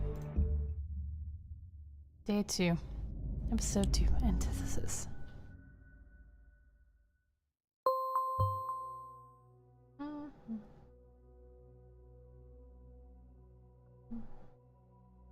Checking various Discord alerts. Alright. Welcome back, Agent. We have a little bit of cleanup to do today, haven't we? Oh, shit. Whoops. Something. Our unorthodox approach to solve the situation has been met with scrutiny. It has sparked hateful discourse between citizens of Parges and the nation. Luckily, nothing has bad happened to Bakay. The current situation is bad enough as it is. President Kassart has urged Prime Minister Blaine to clarify the circumstances of what exactly happened. Blaine is planning to travel to Triflet tomorrow. Leave politics to them. Instead, let's make sure our favorite journalist, Raban Vart, doesn't interfere. See what he is up to.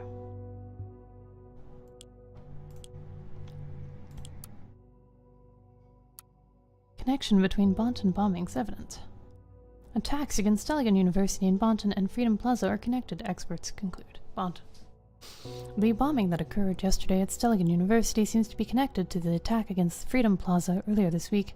This is the conclusion of the police division, who is investigating the cases. In both assaults, a similar explosive device created with pure malevolence appeared to have been used, police spokeswoman Steele said. The letters received prior to the assault seem to support the suspicion, while their meaning is still puzzling investigators. According to rumors, people have been theorizing the number of stanzas might represent the number of bombings, which in turn raises the question whether there might be another bombing yet to occur. We understand that some people jump to this conclusion, but there is no good reason to believe this, Steele answered when confronted with this theory during a press conference. Meanwhile, Deligan University has declared that normal operation cannot continue under the circumstances, so they will be closing their doors for the time being. The university has also put up a special front page to pay their respects to the assault victims. The image above. The people's voice. The silence of the government's media lambs. The National Beholder is not saying a word about the biggest government corruption scandal in recent times. Are we Raban? Yep, we're Raban right now, so white lies, no matter how small, are still lies. The news that you read every day is selected, with editors wielding the power of what is disclosed and what is deliberately hidden from the public eye. This corruption of the mainstream media says a lot about the power of the nation's governments and their intentions. I am, of course, referring to the fact that the nation's agents arrested an officer of the Parisian army, Oleg Piquet. To cover their tracks, they started to spread disparaging reports that I, the editor of this publication, was responsible for inciting his disappearance. Piquet's disappearance and the cover story that I was to blame surely would have been two juicy scandals the mainstream media would love to have reported on. However, National Beholder did no such thing. There was no report on the arrest of an important figure of Barges, nor was there a report of my supposed involvement. Getting facts wrong is very much in line with what we are used to by the TNB's reporting. Yet we are utterly disappointed about this new level of ignorance. Sadly, it shows once more how these lambs follow the instructions of the national government without questioning or showing a responsibility for their duty to report the truth to the public. And where was the responses? People's Voice. Why is TNB Newsroom staying silent about the latest scandal? The People's Voice will #fight back against our so-called President Cassart.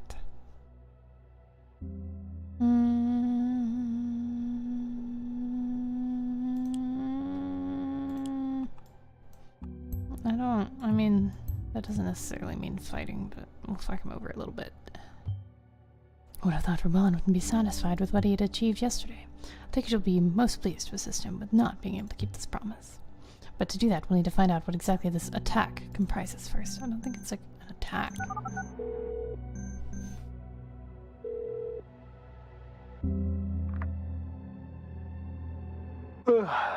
Raban, what time is it? Time to wake up, brother. Hey, what is it? Karen? Ilya? Why a conference call? What's going on? My love, my brother. I called early so I could warn you both. Warn us. What about? You both are aware of the storm yesterday's announcement has created. Yeah, Is he having to there was call his hardly a wife way at around 8 it with social media. I still don't quite get how you pulled that off. These photos, how did you get them? Were the shelter's cameras still working? Is this why you kept that old notebook? Don't rack your brains over it. I only did the necessary thing to expose the lies of the National Beholder. Now, with the world seeing the Beholder for what it really is, and finally shifting their attention to the people's voice, I'm ready to take the next step. This evening, I will send out a provocation against President Puppet. Narcissistic and self-centered as he is, he won't be able to ignore it. Raban, honey, what are you getting yourself into?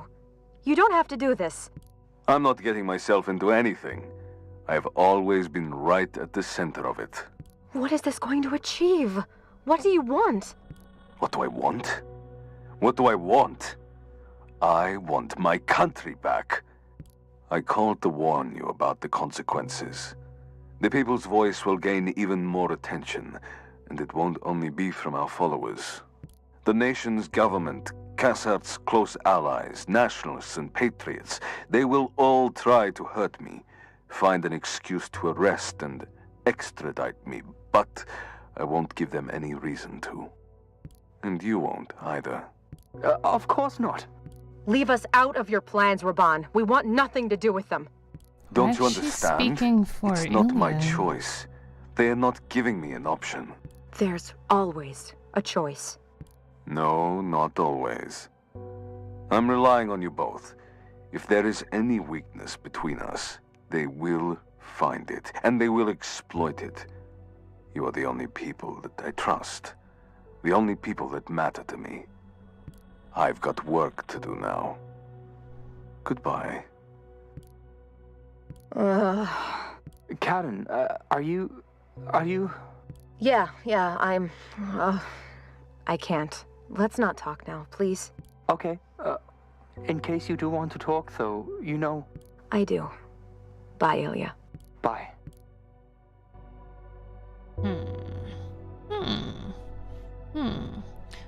Again, where was his wife at 8 a.m.? Damn it. Vart will without a doubt find a way to provoke Sart. The Rhodesian president isn't exactly known for his mild temperament, but if we kick down Vart's door and arrest him, Cassard will insist he's extradited, entailing an outrage by his followers. Either outcome would cause this delicate powder keg we're sitting on to explode, which is exactly what Vart wants. No. We need to be smart, vigilant, tough. We need a more subtle approach. Is there anything else worth mentioning?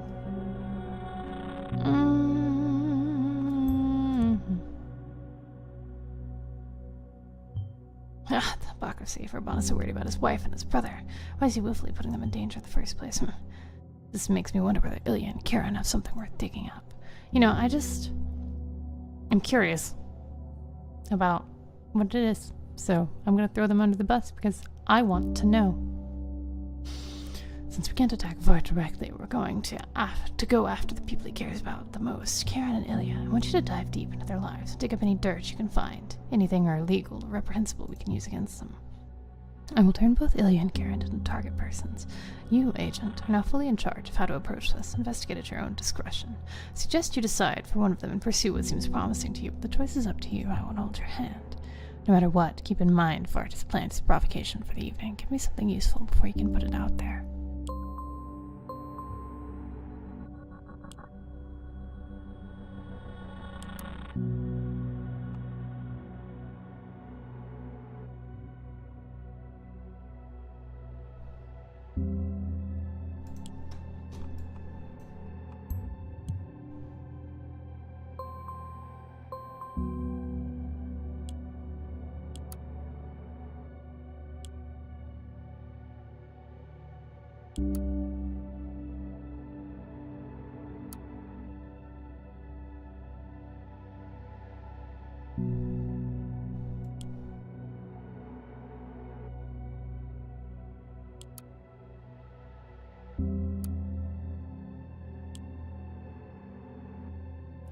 Alright, well, let's try Ilya first.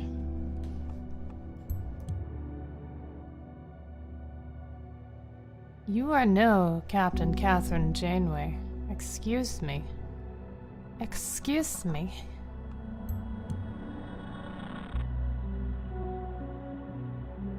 How dare you? He's the one I'm throwing under the bus for his mere audacity at thinking you could ever be equal to Captain Catherine Janeway.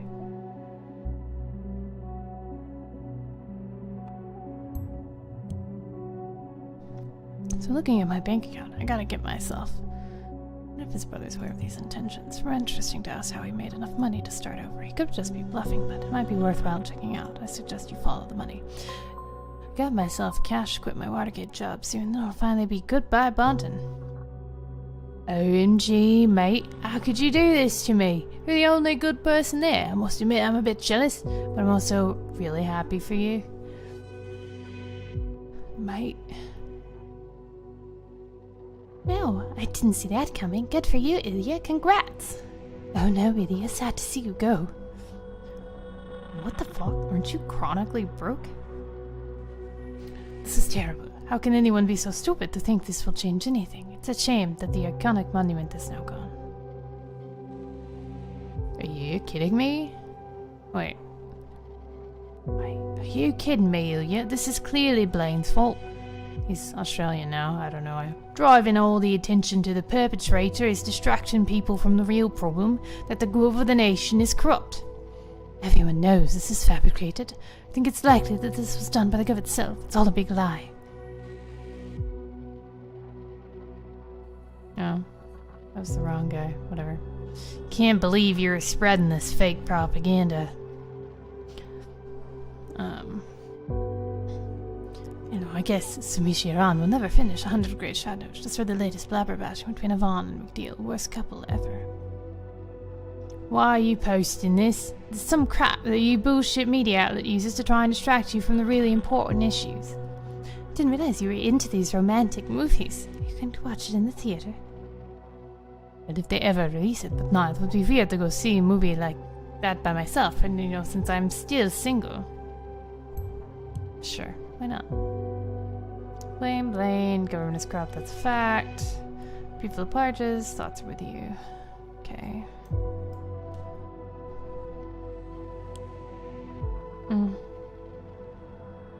Maybe the geocaching is important. Employee, Ilya Vart. Date employed. Phone number. We'll only catch up calls from there whenever any is work. Outer Bond and Reception Camp. He's a reliable member of our laboratory workforce, and the lab wouldn't be the same without him. I wonder what that's in conflict with.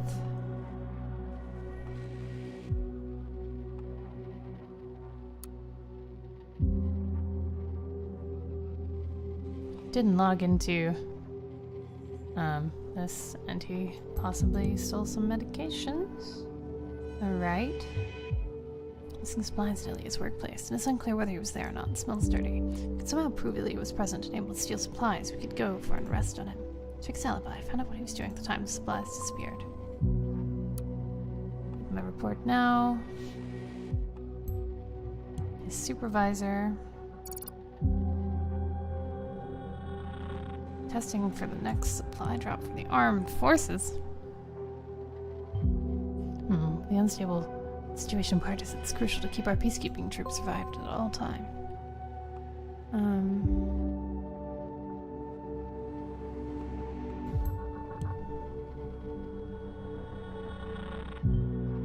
Only lately did something change in his life. Alright. He has a date coming up on April 13th. There's Karen on April 13th. See whether you confirm he was really on a date instead of working.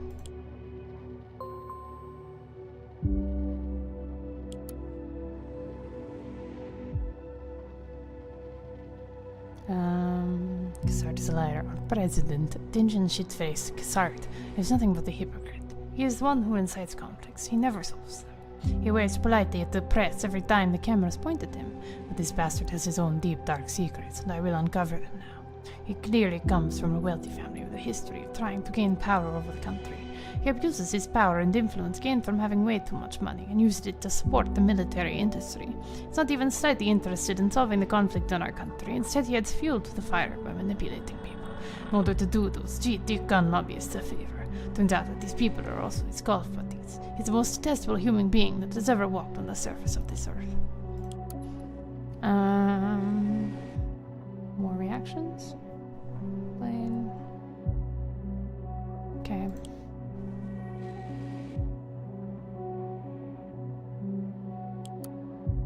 What is new here? Oh, okay.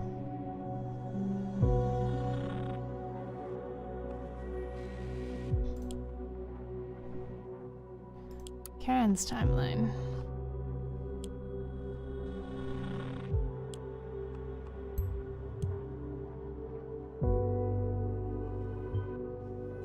Levine, like Elizabeth Levine, the politician. Rehab counselor. Venus maps reveals that she council is responsible for serving all the refugee encampments. She's born this time. Did that even go?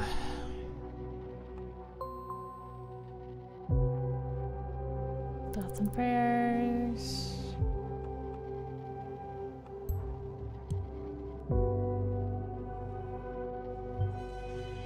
Deserter, that's unusual. Deserters aren't granted social support easily. In fact, due to the safety bill, they're even prohibited from it. Perhaps she's counseling this deserter legally. We should look into the matter. I'd recommend you search for official documentation on this veteran. File schedules, everything you can get your hands on. Report anything that seems fishy about this veteran to me immediately. Okay. But is she going on a date with her brother-in-law? Things I want to know. Okay, first. Okay, where's her bond been going? It's President Kassar's really a mafia boss. Beautiful. Okay. Vulcan Sleuth.jpg. Okay, that's gonna be his new profile picture, even though he's clearly not as worthy as Captain Janeway. What? Yeah, that's right. Ample Ford. Alright. HOB fan. I don't care. Stuff. We're very young. Beach. Is that Karen? Stuff too. Okay.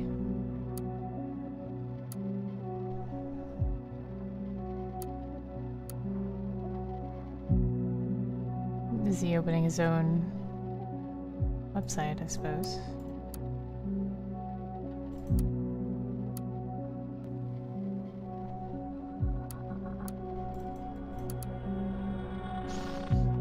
This is email. He's overdue on rent.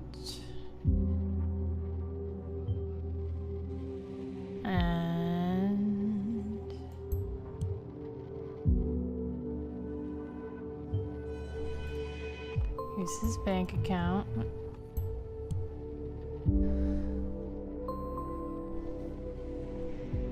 like how they just put his bank account number in an email. Jesus Christ.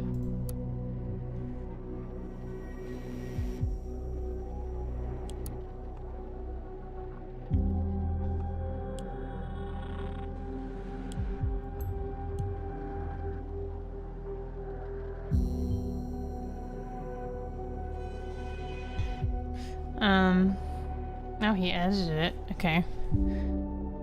Art is not who he appears to be. We know him as this handsome man, moving politely at the press every time the cameras start rolling.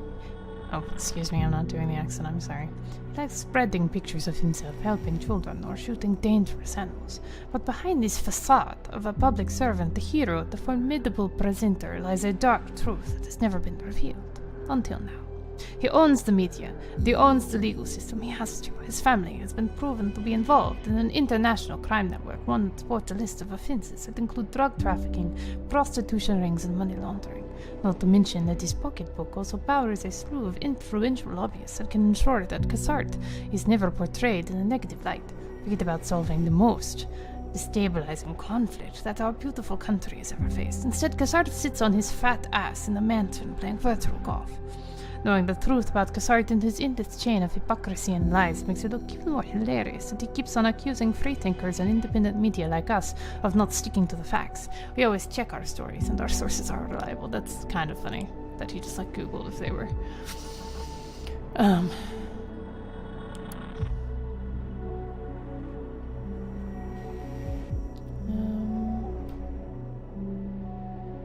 I just want... Do we have a profile picture for her yet?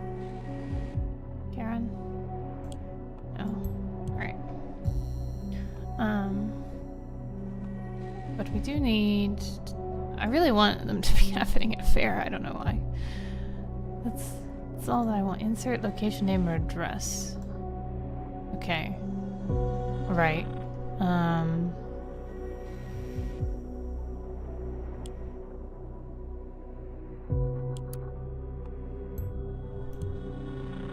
Yes, that is Karen on Ilya's PC, right? Interesting.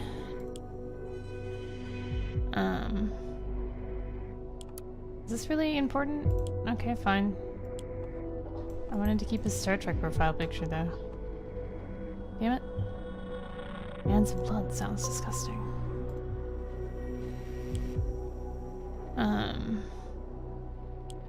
Can we get his April 13th anonymous transaction? It's the date of his date. Quote unquote date. So this is the money Ilya was referring to when he spoke about quitting his job, I presume. Considering supplies disappeared at his workplace, it may be wise to trace the money back to its origin. Okay.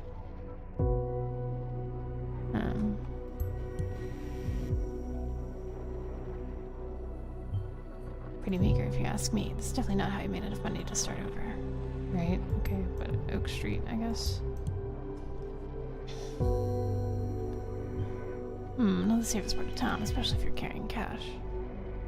Right. What are the headlines? Breaking news.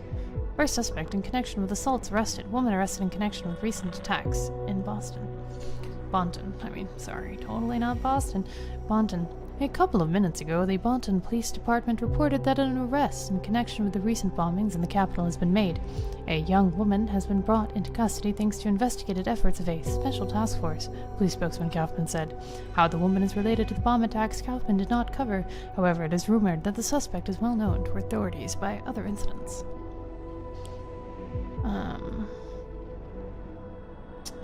Okay. Good lord. Hello, card game fans. We are here to have fun and play Hand of Blood. Come join us, no matter if you are young, old, or immortal and ageless. A special welcome to all entities from other worlds. Enjoy.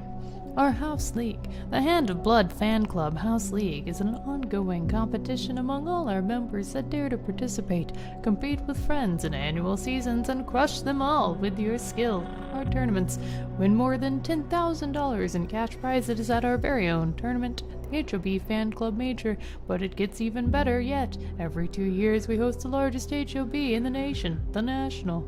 Our sponsors, a special thank you to our sponsors for supporting our events, Jim, Rosen Technologies, and Watergate Pharmaceuticals. Welcome back, Top Deck Lethal. HOB Fan Club Major, congratulations, you won. You were a true champion. He won. Good for him, I guess. Maybe Ilya is a good cards player, but I doubt this will help us find something dirty on him. Well, it might explain... Who would his opponent be?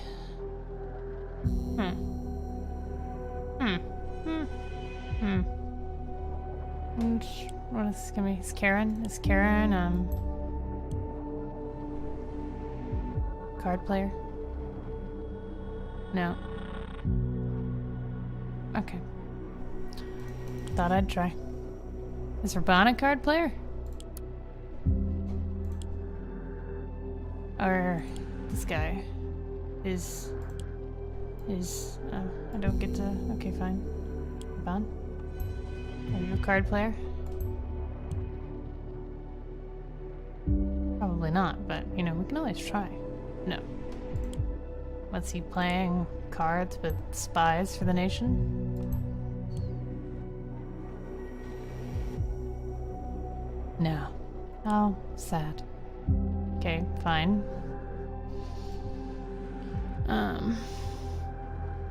Okay. I wonder what I missed in the last one with like the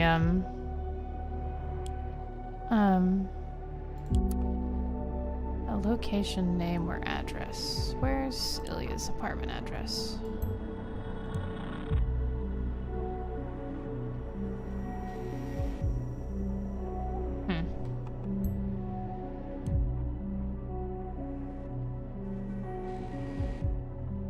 Location, name, or address. What about the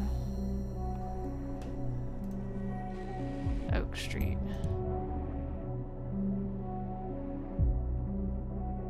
No. Fine. addresses? Were there any addresses with Raban? I don't think so. Besides, I don't know. That, but nope.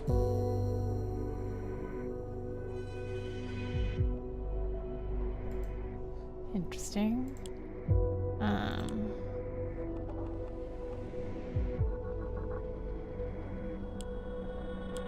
What do we have on her?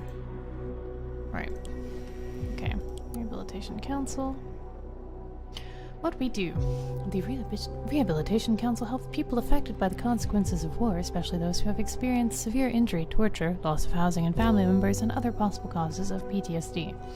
The RC's support is not limited to war zone residents, but also includes medical staff, soldiers, and others who have experienced traumatic situations during armed conflicts. We promote respect for international humanitarian law and are a neutral, independent organization committed to providing psychosocial rehabilitation services for those experiencing the trauma of armed conflict. Our services include what you would expect. Home address. Okay. We can't storm Raban and Karen's home, but perhaps this address will be of other use to us. Okay, we can check the thing. Pictures, I suppose.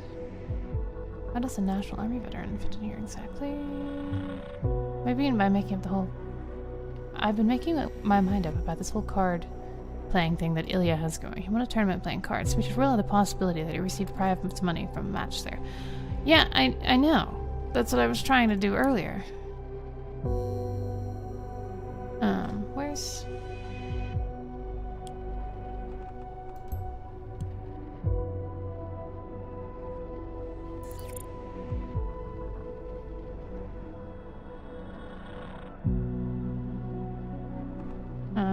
okay, I don't think that helps anyone.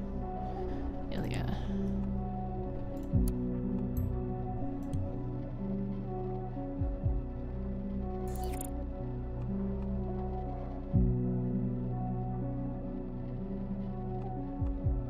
What is this in conflict with? We don't know yet. That's very annoying, actually, when we don't know yet. Oh, is that who we need to check the thing with? Roland Ellison, perhaps? Okay, hold on. Where is the card thing?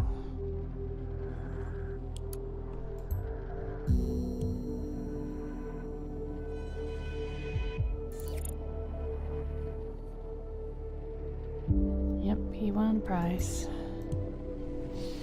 That's what I thought.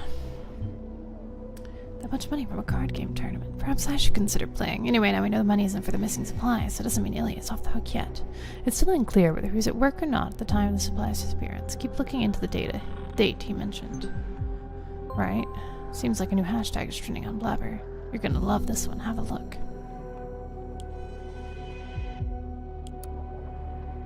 I guess I'll look at that later. Singular Ltd. Sign up for Singular Pro today. On Singular and still lonely? It doesn't have to be that way. Sign up for Singular Pro and get instant access to start conversations, show initiative, and take the first step. Unlimited open conversations simultaneously. Talk to everyone at once. More opinion questions. Find your match more accurately. A highlighted frame around your portrait to stand out from the crowd. Signing up for Singular now for only $9.99 per month will award you and your promoter additional 2,000 love credits. What are you waiting for? The Singular team. Note, you received this email because Karen signed you up for Singular and you created an account. To unsubscribe, please write an email to unsubscribe@singular.tna. His sister-in-law signed Ilya up for a dating site. She seems pretty caring. Knowing that Karen signed him up for Singular, you may find a hint to Ilya's Singular account somewhere in her files. Recalling your aptitude test, you chose to rather reveal your dating profile. You shouldn't find sniffing around there too uncomfortable then. No, I won't. What's the hashtag on Blabber? Excuse me. Hashtag TPV are liars and thieves. Yeah.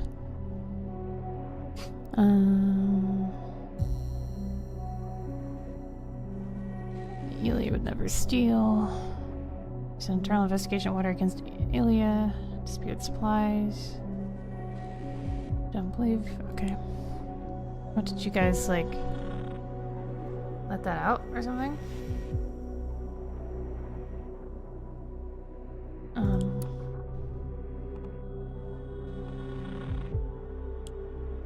Where's Karen's address?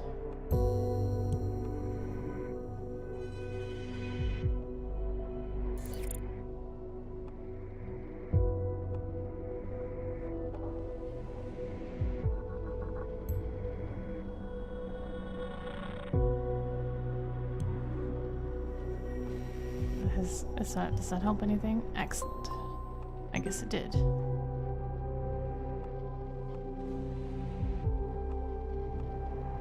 I don't think that does. Communications. I'm in need of your advice. From Bonvart, David Johns. Dear David, you have always stuck to me throughout so many years and never let me down once. This is why I turn to you. I have the feeling you're the only person I can fully trust. I'm at a loss. I fear my brother has lost all sense of purpose for our cause. He has stood so firmly by my side, but in recent time he has become more and more oblivious to his duties.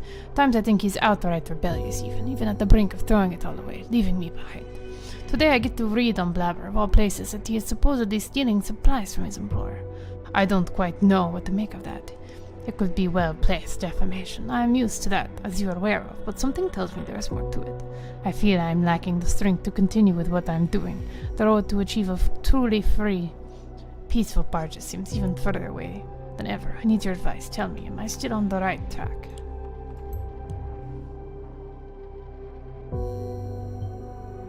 Not enough to stop dead, I presume. Easy. Raban, your recent experiences with your brother must be wearing you down, I understand. I have no doubt your brother will return to loyally stand by you in your campaign the moment it is fruitful, and fruitful it will be. You have just taken the first steps, and you're about to take another. Of course, I cannot tell you whether the allegations spreading on Blabber against Ilya are true. You need to find that out for yourself. But it is for sure revolutionaries, those who speak true and all their loved ones around them, have always been the first targets to be hit by any oppressive regime. Be watchful. You must see through what you've started. We believe in you. Your fan, David Johns. Karen. Contacts. Ilya. Phone number. Let's see what Ilya has to say. Well, we will in a minute. We're still going through this, thank you. Where is April 13th? Patient session. Ilya Vart. Aha! They are having an affair, I knew it. So brother-in-law is still an active patient first? Maybe you should take a look into that. But he's not. Sophia Radik. That's the... her they were talking about, I think.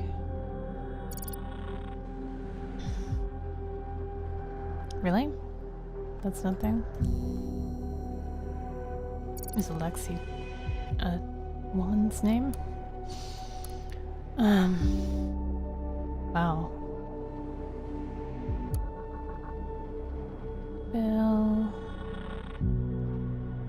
Bill is having a stressful time. There's another way to contact Karen. Let's see. Molly.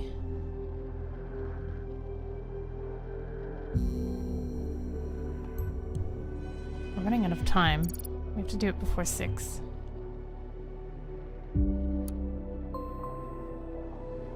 Damn good coffee. Okay.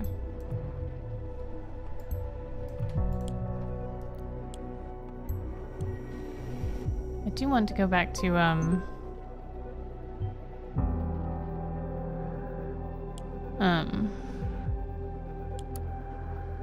some more in this?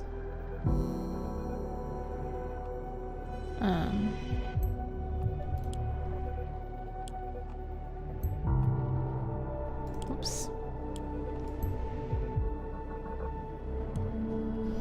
Alright. Use that. Karen has a schedule. session scheduled with Ilya at the same time she's supposed to meet the Somali. That sure sounds like a cover. To find out if there's a legal record of Somali in Karen's files. If not, she'll be in serious trouble. But I doubt she'll find anything with just Molly. We need a full name first. Read messages. Where are you? Can you please get back to me? Hello?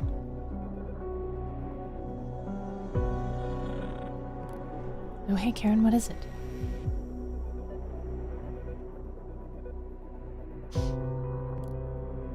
We had a session scheduled for this morning, remember? I forgot, sorry. You forgot? Can we reschedule? You can't just forget our sessions, this is serious. I had to work urgently at Circle Mall, it just came up. We've already rescheduled it before. Yeah, because you suddenly wanted to. To meet with Ilya. I can't shift stuff around like you can. I have to take work when it's on offer. Working again? How long this time? 10 hours? 12? What about your kid? He needs his mother. Listen, what a shitty... This is not a therapist. She's supposed to... You don't have children. You have a good job. You have no idea what it's like. Zero. Don't you dare judge me again about not being there for my son. Oh my. You're right.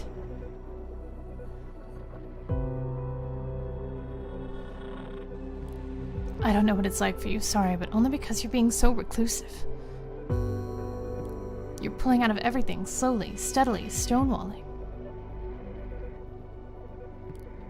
It gives me nightmares because it's my duty to help, and I can't fulfill it. We should sit down and talk about what's going on with your life for once. We did already.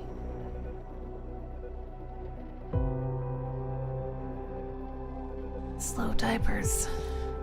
When I wrote you on that counseling website of yours, you said you were able to assist me, but nothing is different. Talk, talk, talk is all you do, and taking photos even though I said no. Nothing gets any better through that. I'm done talking. Got work to do now. So, no more sessions. Noted. And for the record, I'm not waiting for you to come back. Good. What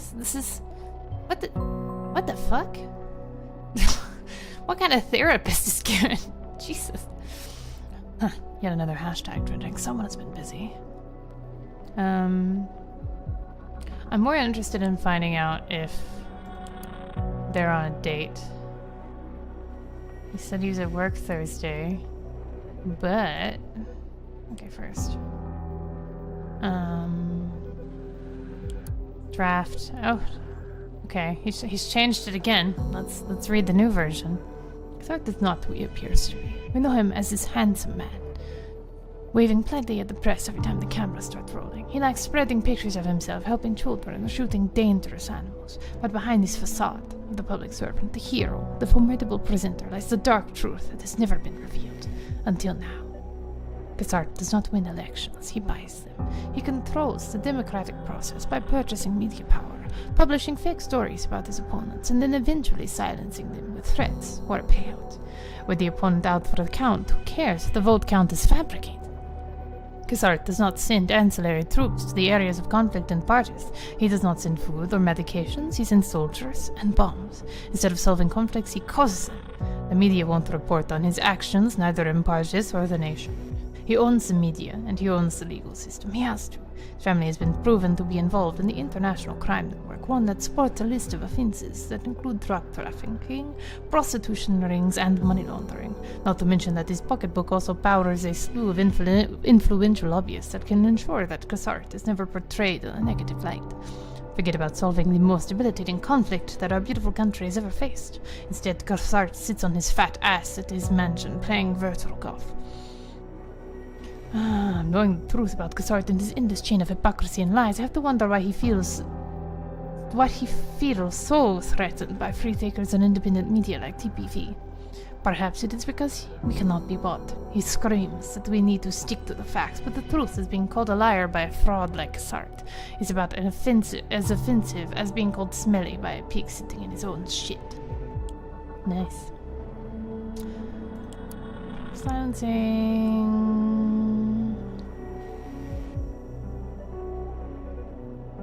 Saying that they're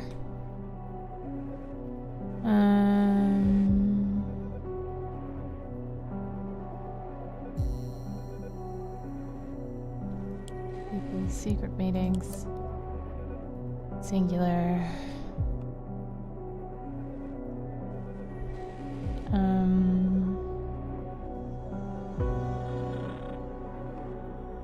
Is any of this useful?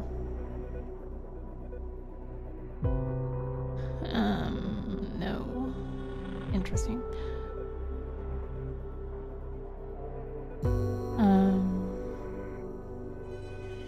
Wait, cat. Okay, he's cat.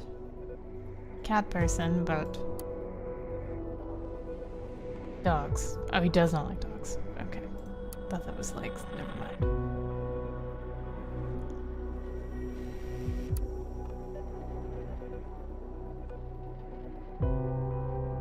I can't believe we're doing this, dating and all. Can I see you haven't stopped thinking about the magical evening we had the other week at the hotel? I haven't either, although I must admit I'm on edge. Are you sure this is a good idea? Calm down, Elia. Everything's going alright. Nothing bad will come your way. I'll make sure of it.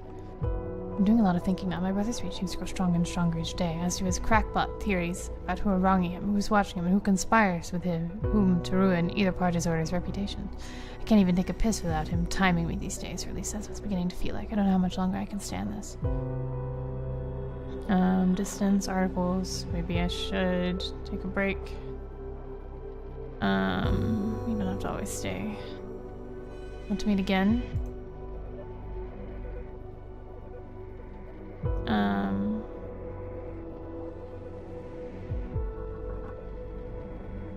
I'm saying that that happened.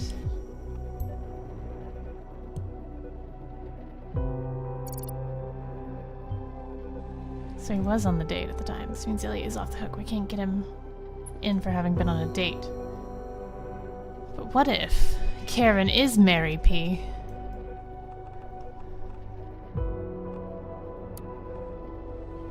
I mean, I don't think taking care of him versus him being paranoid is the same thing. So we're gonna leave that for now.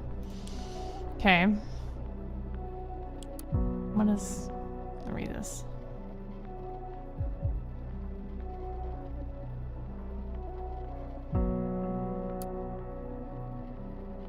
Games.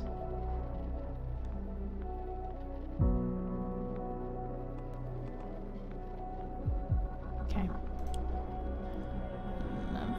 The things that I think are important. Where was Karen's?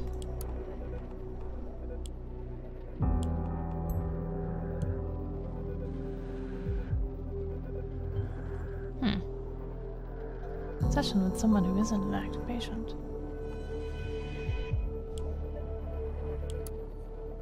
Wait, what's new?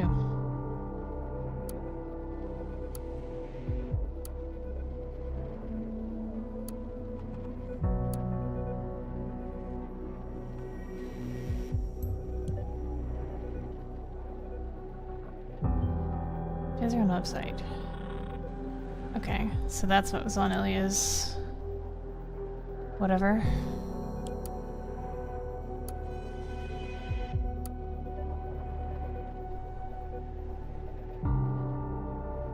Can we not do anything with that? History.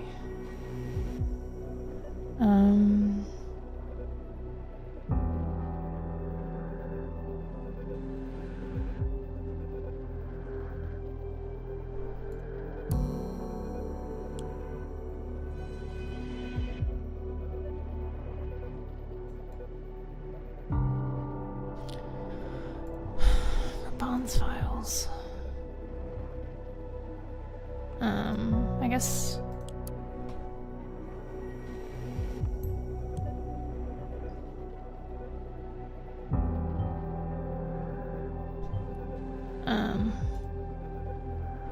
Okay, is it actually gonna let me? Okay, why wouldn't it? Fine. Actually, no, I was in the right. Okay.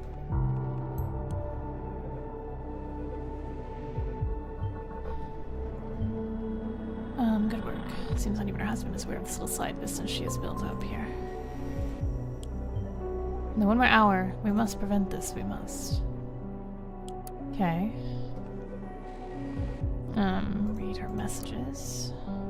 Molly.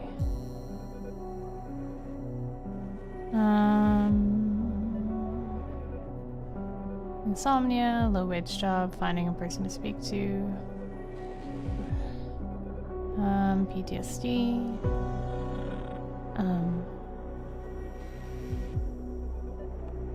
Cafe at the Freedom Plaza for the meeting. Okay. Well, okay, and now we need to go back to her,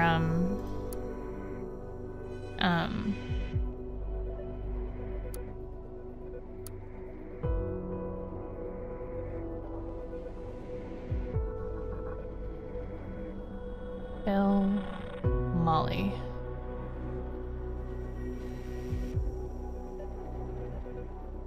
Okay, I'll read this one.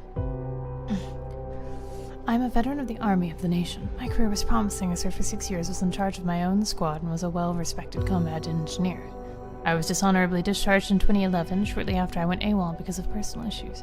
Sent back to the nation as deserter and flushed down the toilet of life by the administration of the Army, the government, and their safety bill. Since then I have been working in low-wage jobs, living in a crappy apartment in the industrial quarters, and can hardly afford daycare for my son. After many years now, I now realize that the causes I was fighting for in the Army were an illusion. I don't want my son to grow up in a country that doesn't respect its own people. They've not only flushed me down the drain, but the whole country.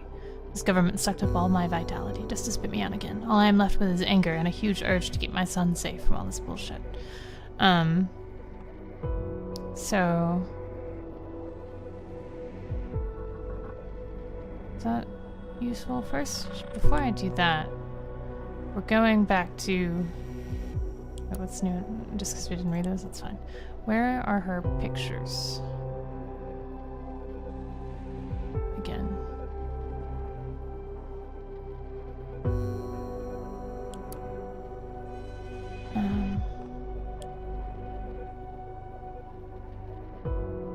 Karen's album.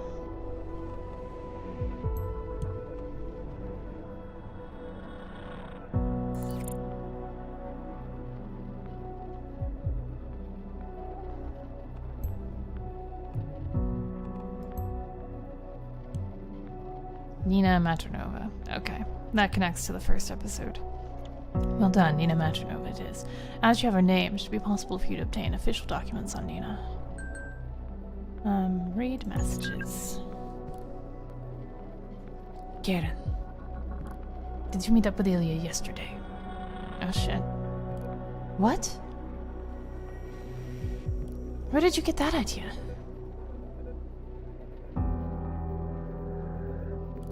Because someone told me very specifically that it happened as a session. He's using it to cover... I don't know what she... Well... You believe a random guy telling you things about me? I told you I was talking to Nina all night. You just confirmed it. Confirmed what? I have been told that she's not an official patient of yours and you're covering for her with Ilya. What the hell? Is this an interrogation? Alright, fine.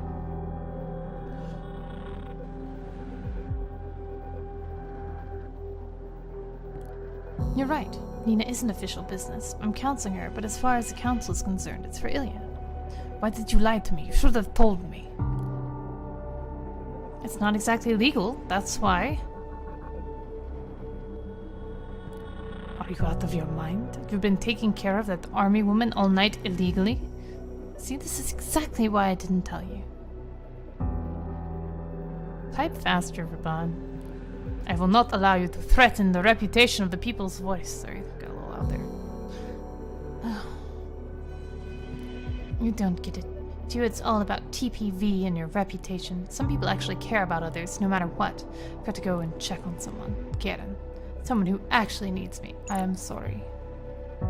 This info on Karen and doesn't yield results, we're in some serious trouble. Make it count no matter what you do. A government should safeguard the citizens by any means necessary, remember. Okay, where's Nina? Draft, what does he change now?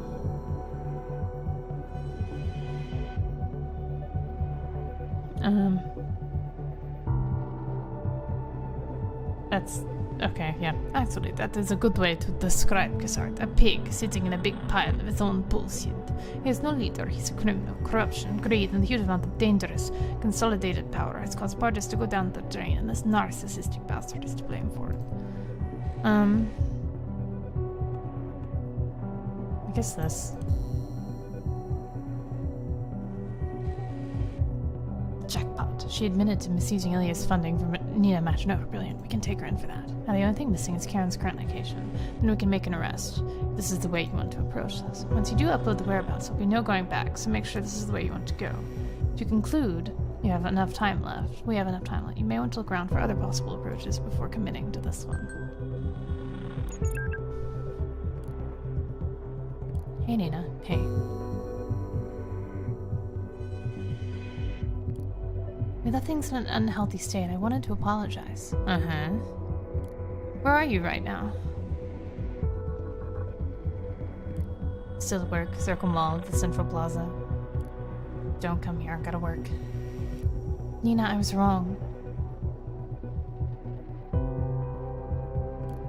I can still provide you with help. We're gonna do it your way. Don't come. Seriously. I'm heading over to you. It's better to speak in person. No, damn it. Wasn't this the Circle Mall the third bombing? Calm down. I'm almost at the Circle Mall. Talk to you soon. I've only got time for 3 more data chunk. If you're sitting on something valuable, you should hand it to me now. Am I sitting on something valuable?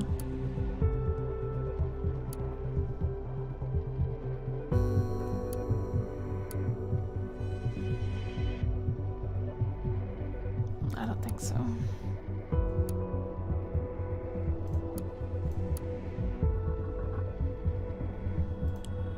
I must have missed something. Why does this keep showing new things?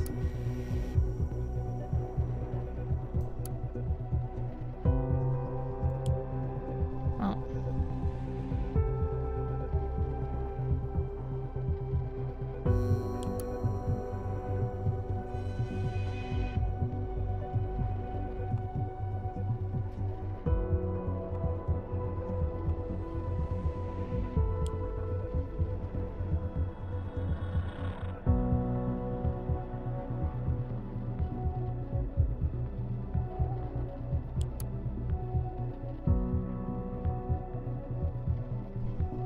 I don't know.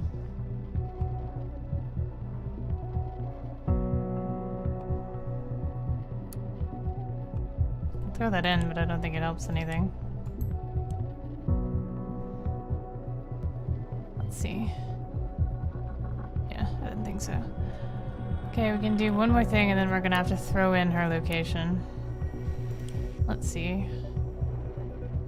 I really don't think there was anything else that was gonna help us. We already know that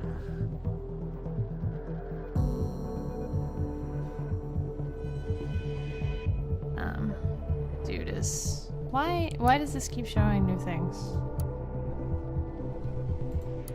I've looked at all of those. It's really annoying. Okay. Look at it. Apparently 3rd time's the charm, I suppose. Let's see. Is there anywhere else that we haven't searched?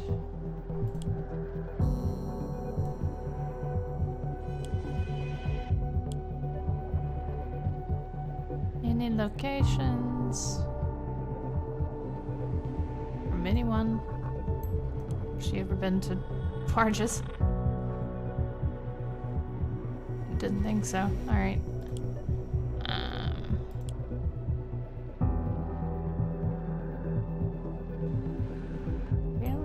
Did we look there? Yeah, we did. Right.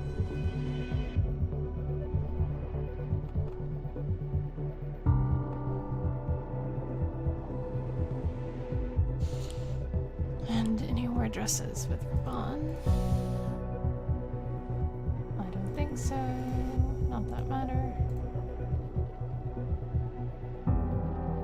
Alright, so we're just gonna have to give them her address, I think.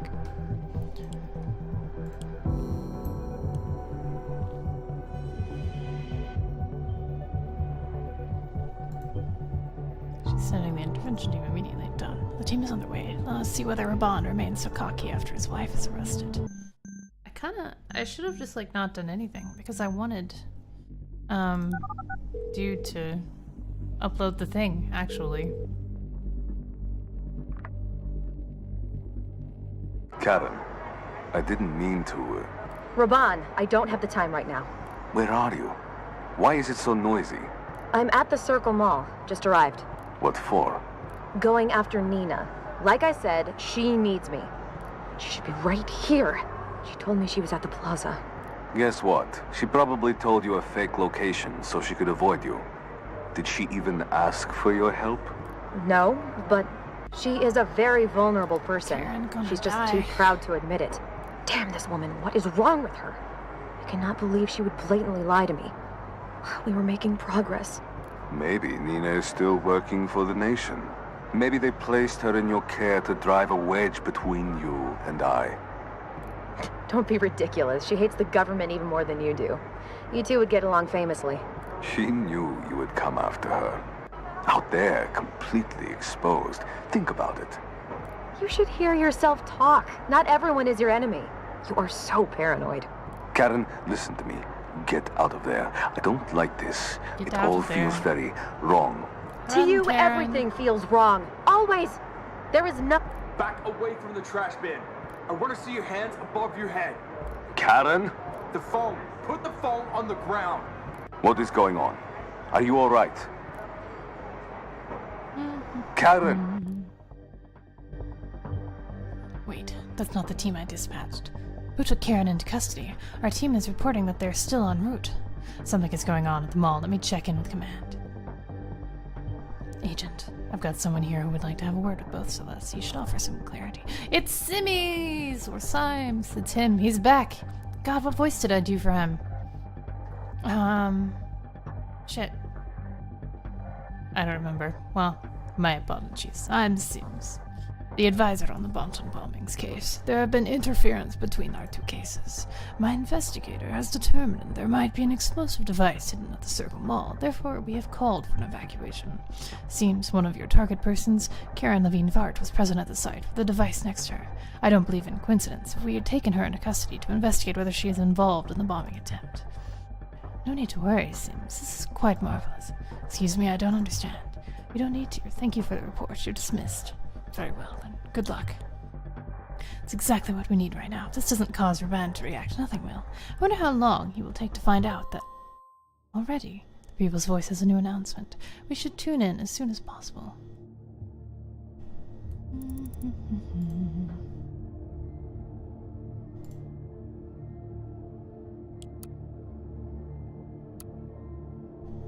My dear followers, it might come as a surprise to you, but you aren't the only ones who are listening to me. You are not the only ones watching me.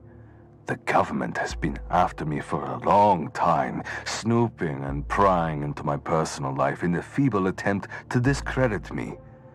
That much I was aware of, and I treaded carefully day and night.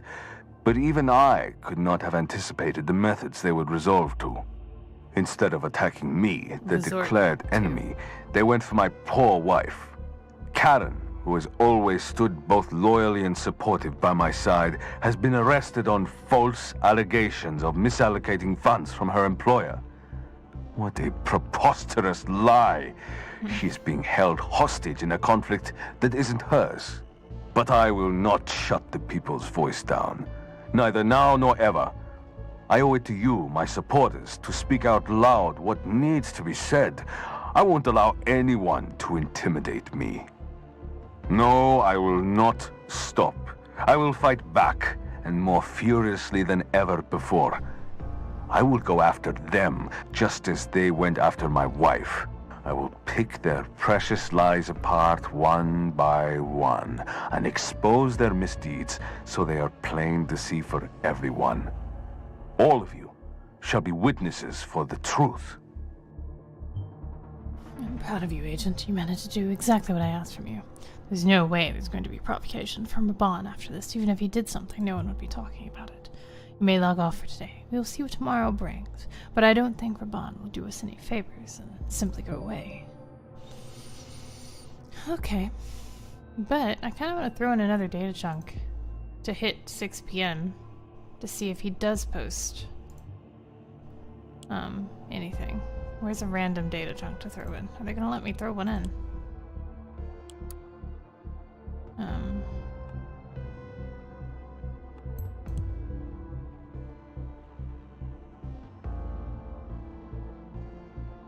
No. Or did it? No.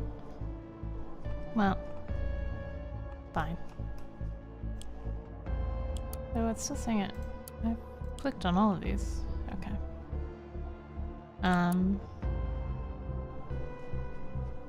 What else is left to... Okay, we'll add that in too, just to see if it triggers after the 6 p.m. No? Alrighty. Then that is it.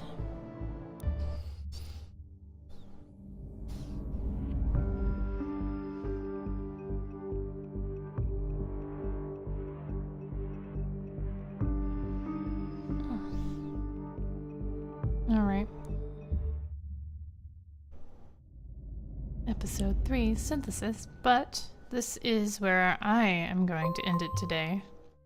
So, we will have to, how do I exit this? Continue this next time. This, I don't know. I can't decide if this is better than the first one or not.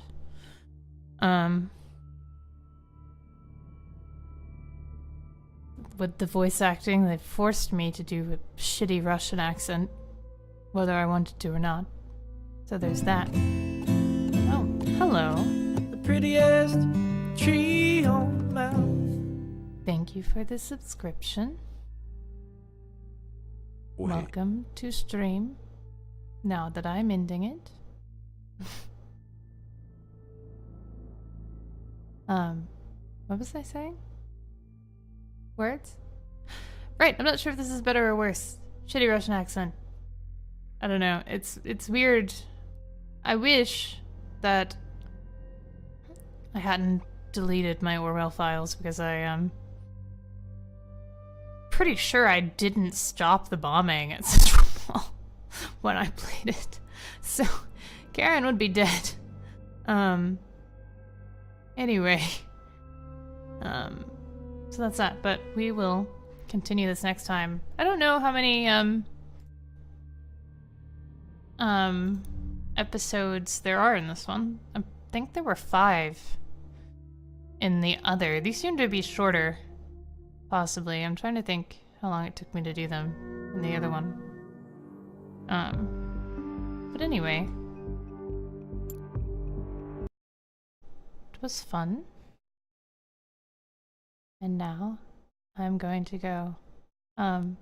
Biggles, what was the mic volume like compared to the game sound? Did you notice? Because I'm not sure with the new setup.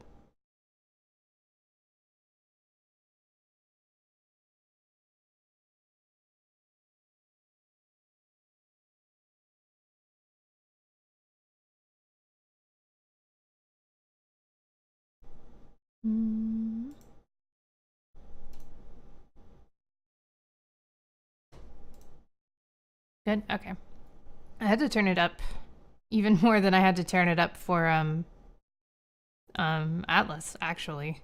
So I wasn't sure, and I've got it like almost touching my face. I heard that I got a little loud a couple of times through the monitor, but I didn't think too badly. Okay, well, that's good to know. Thank you. And now, goodbye.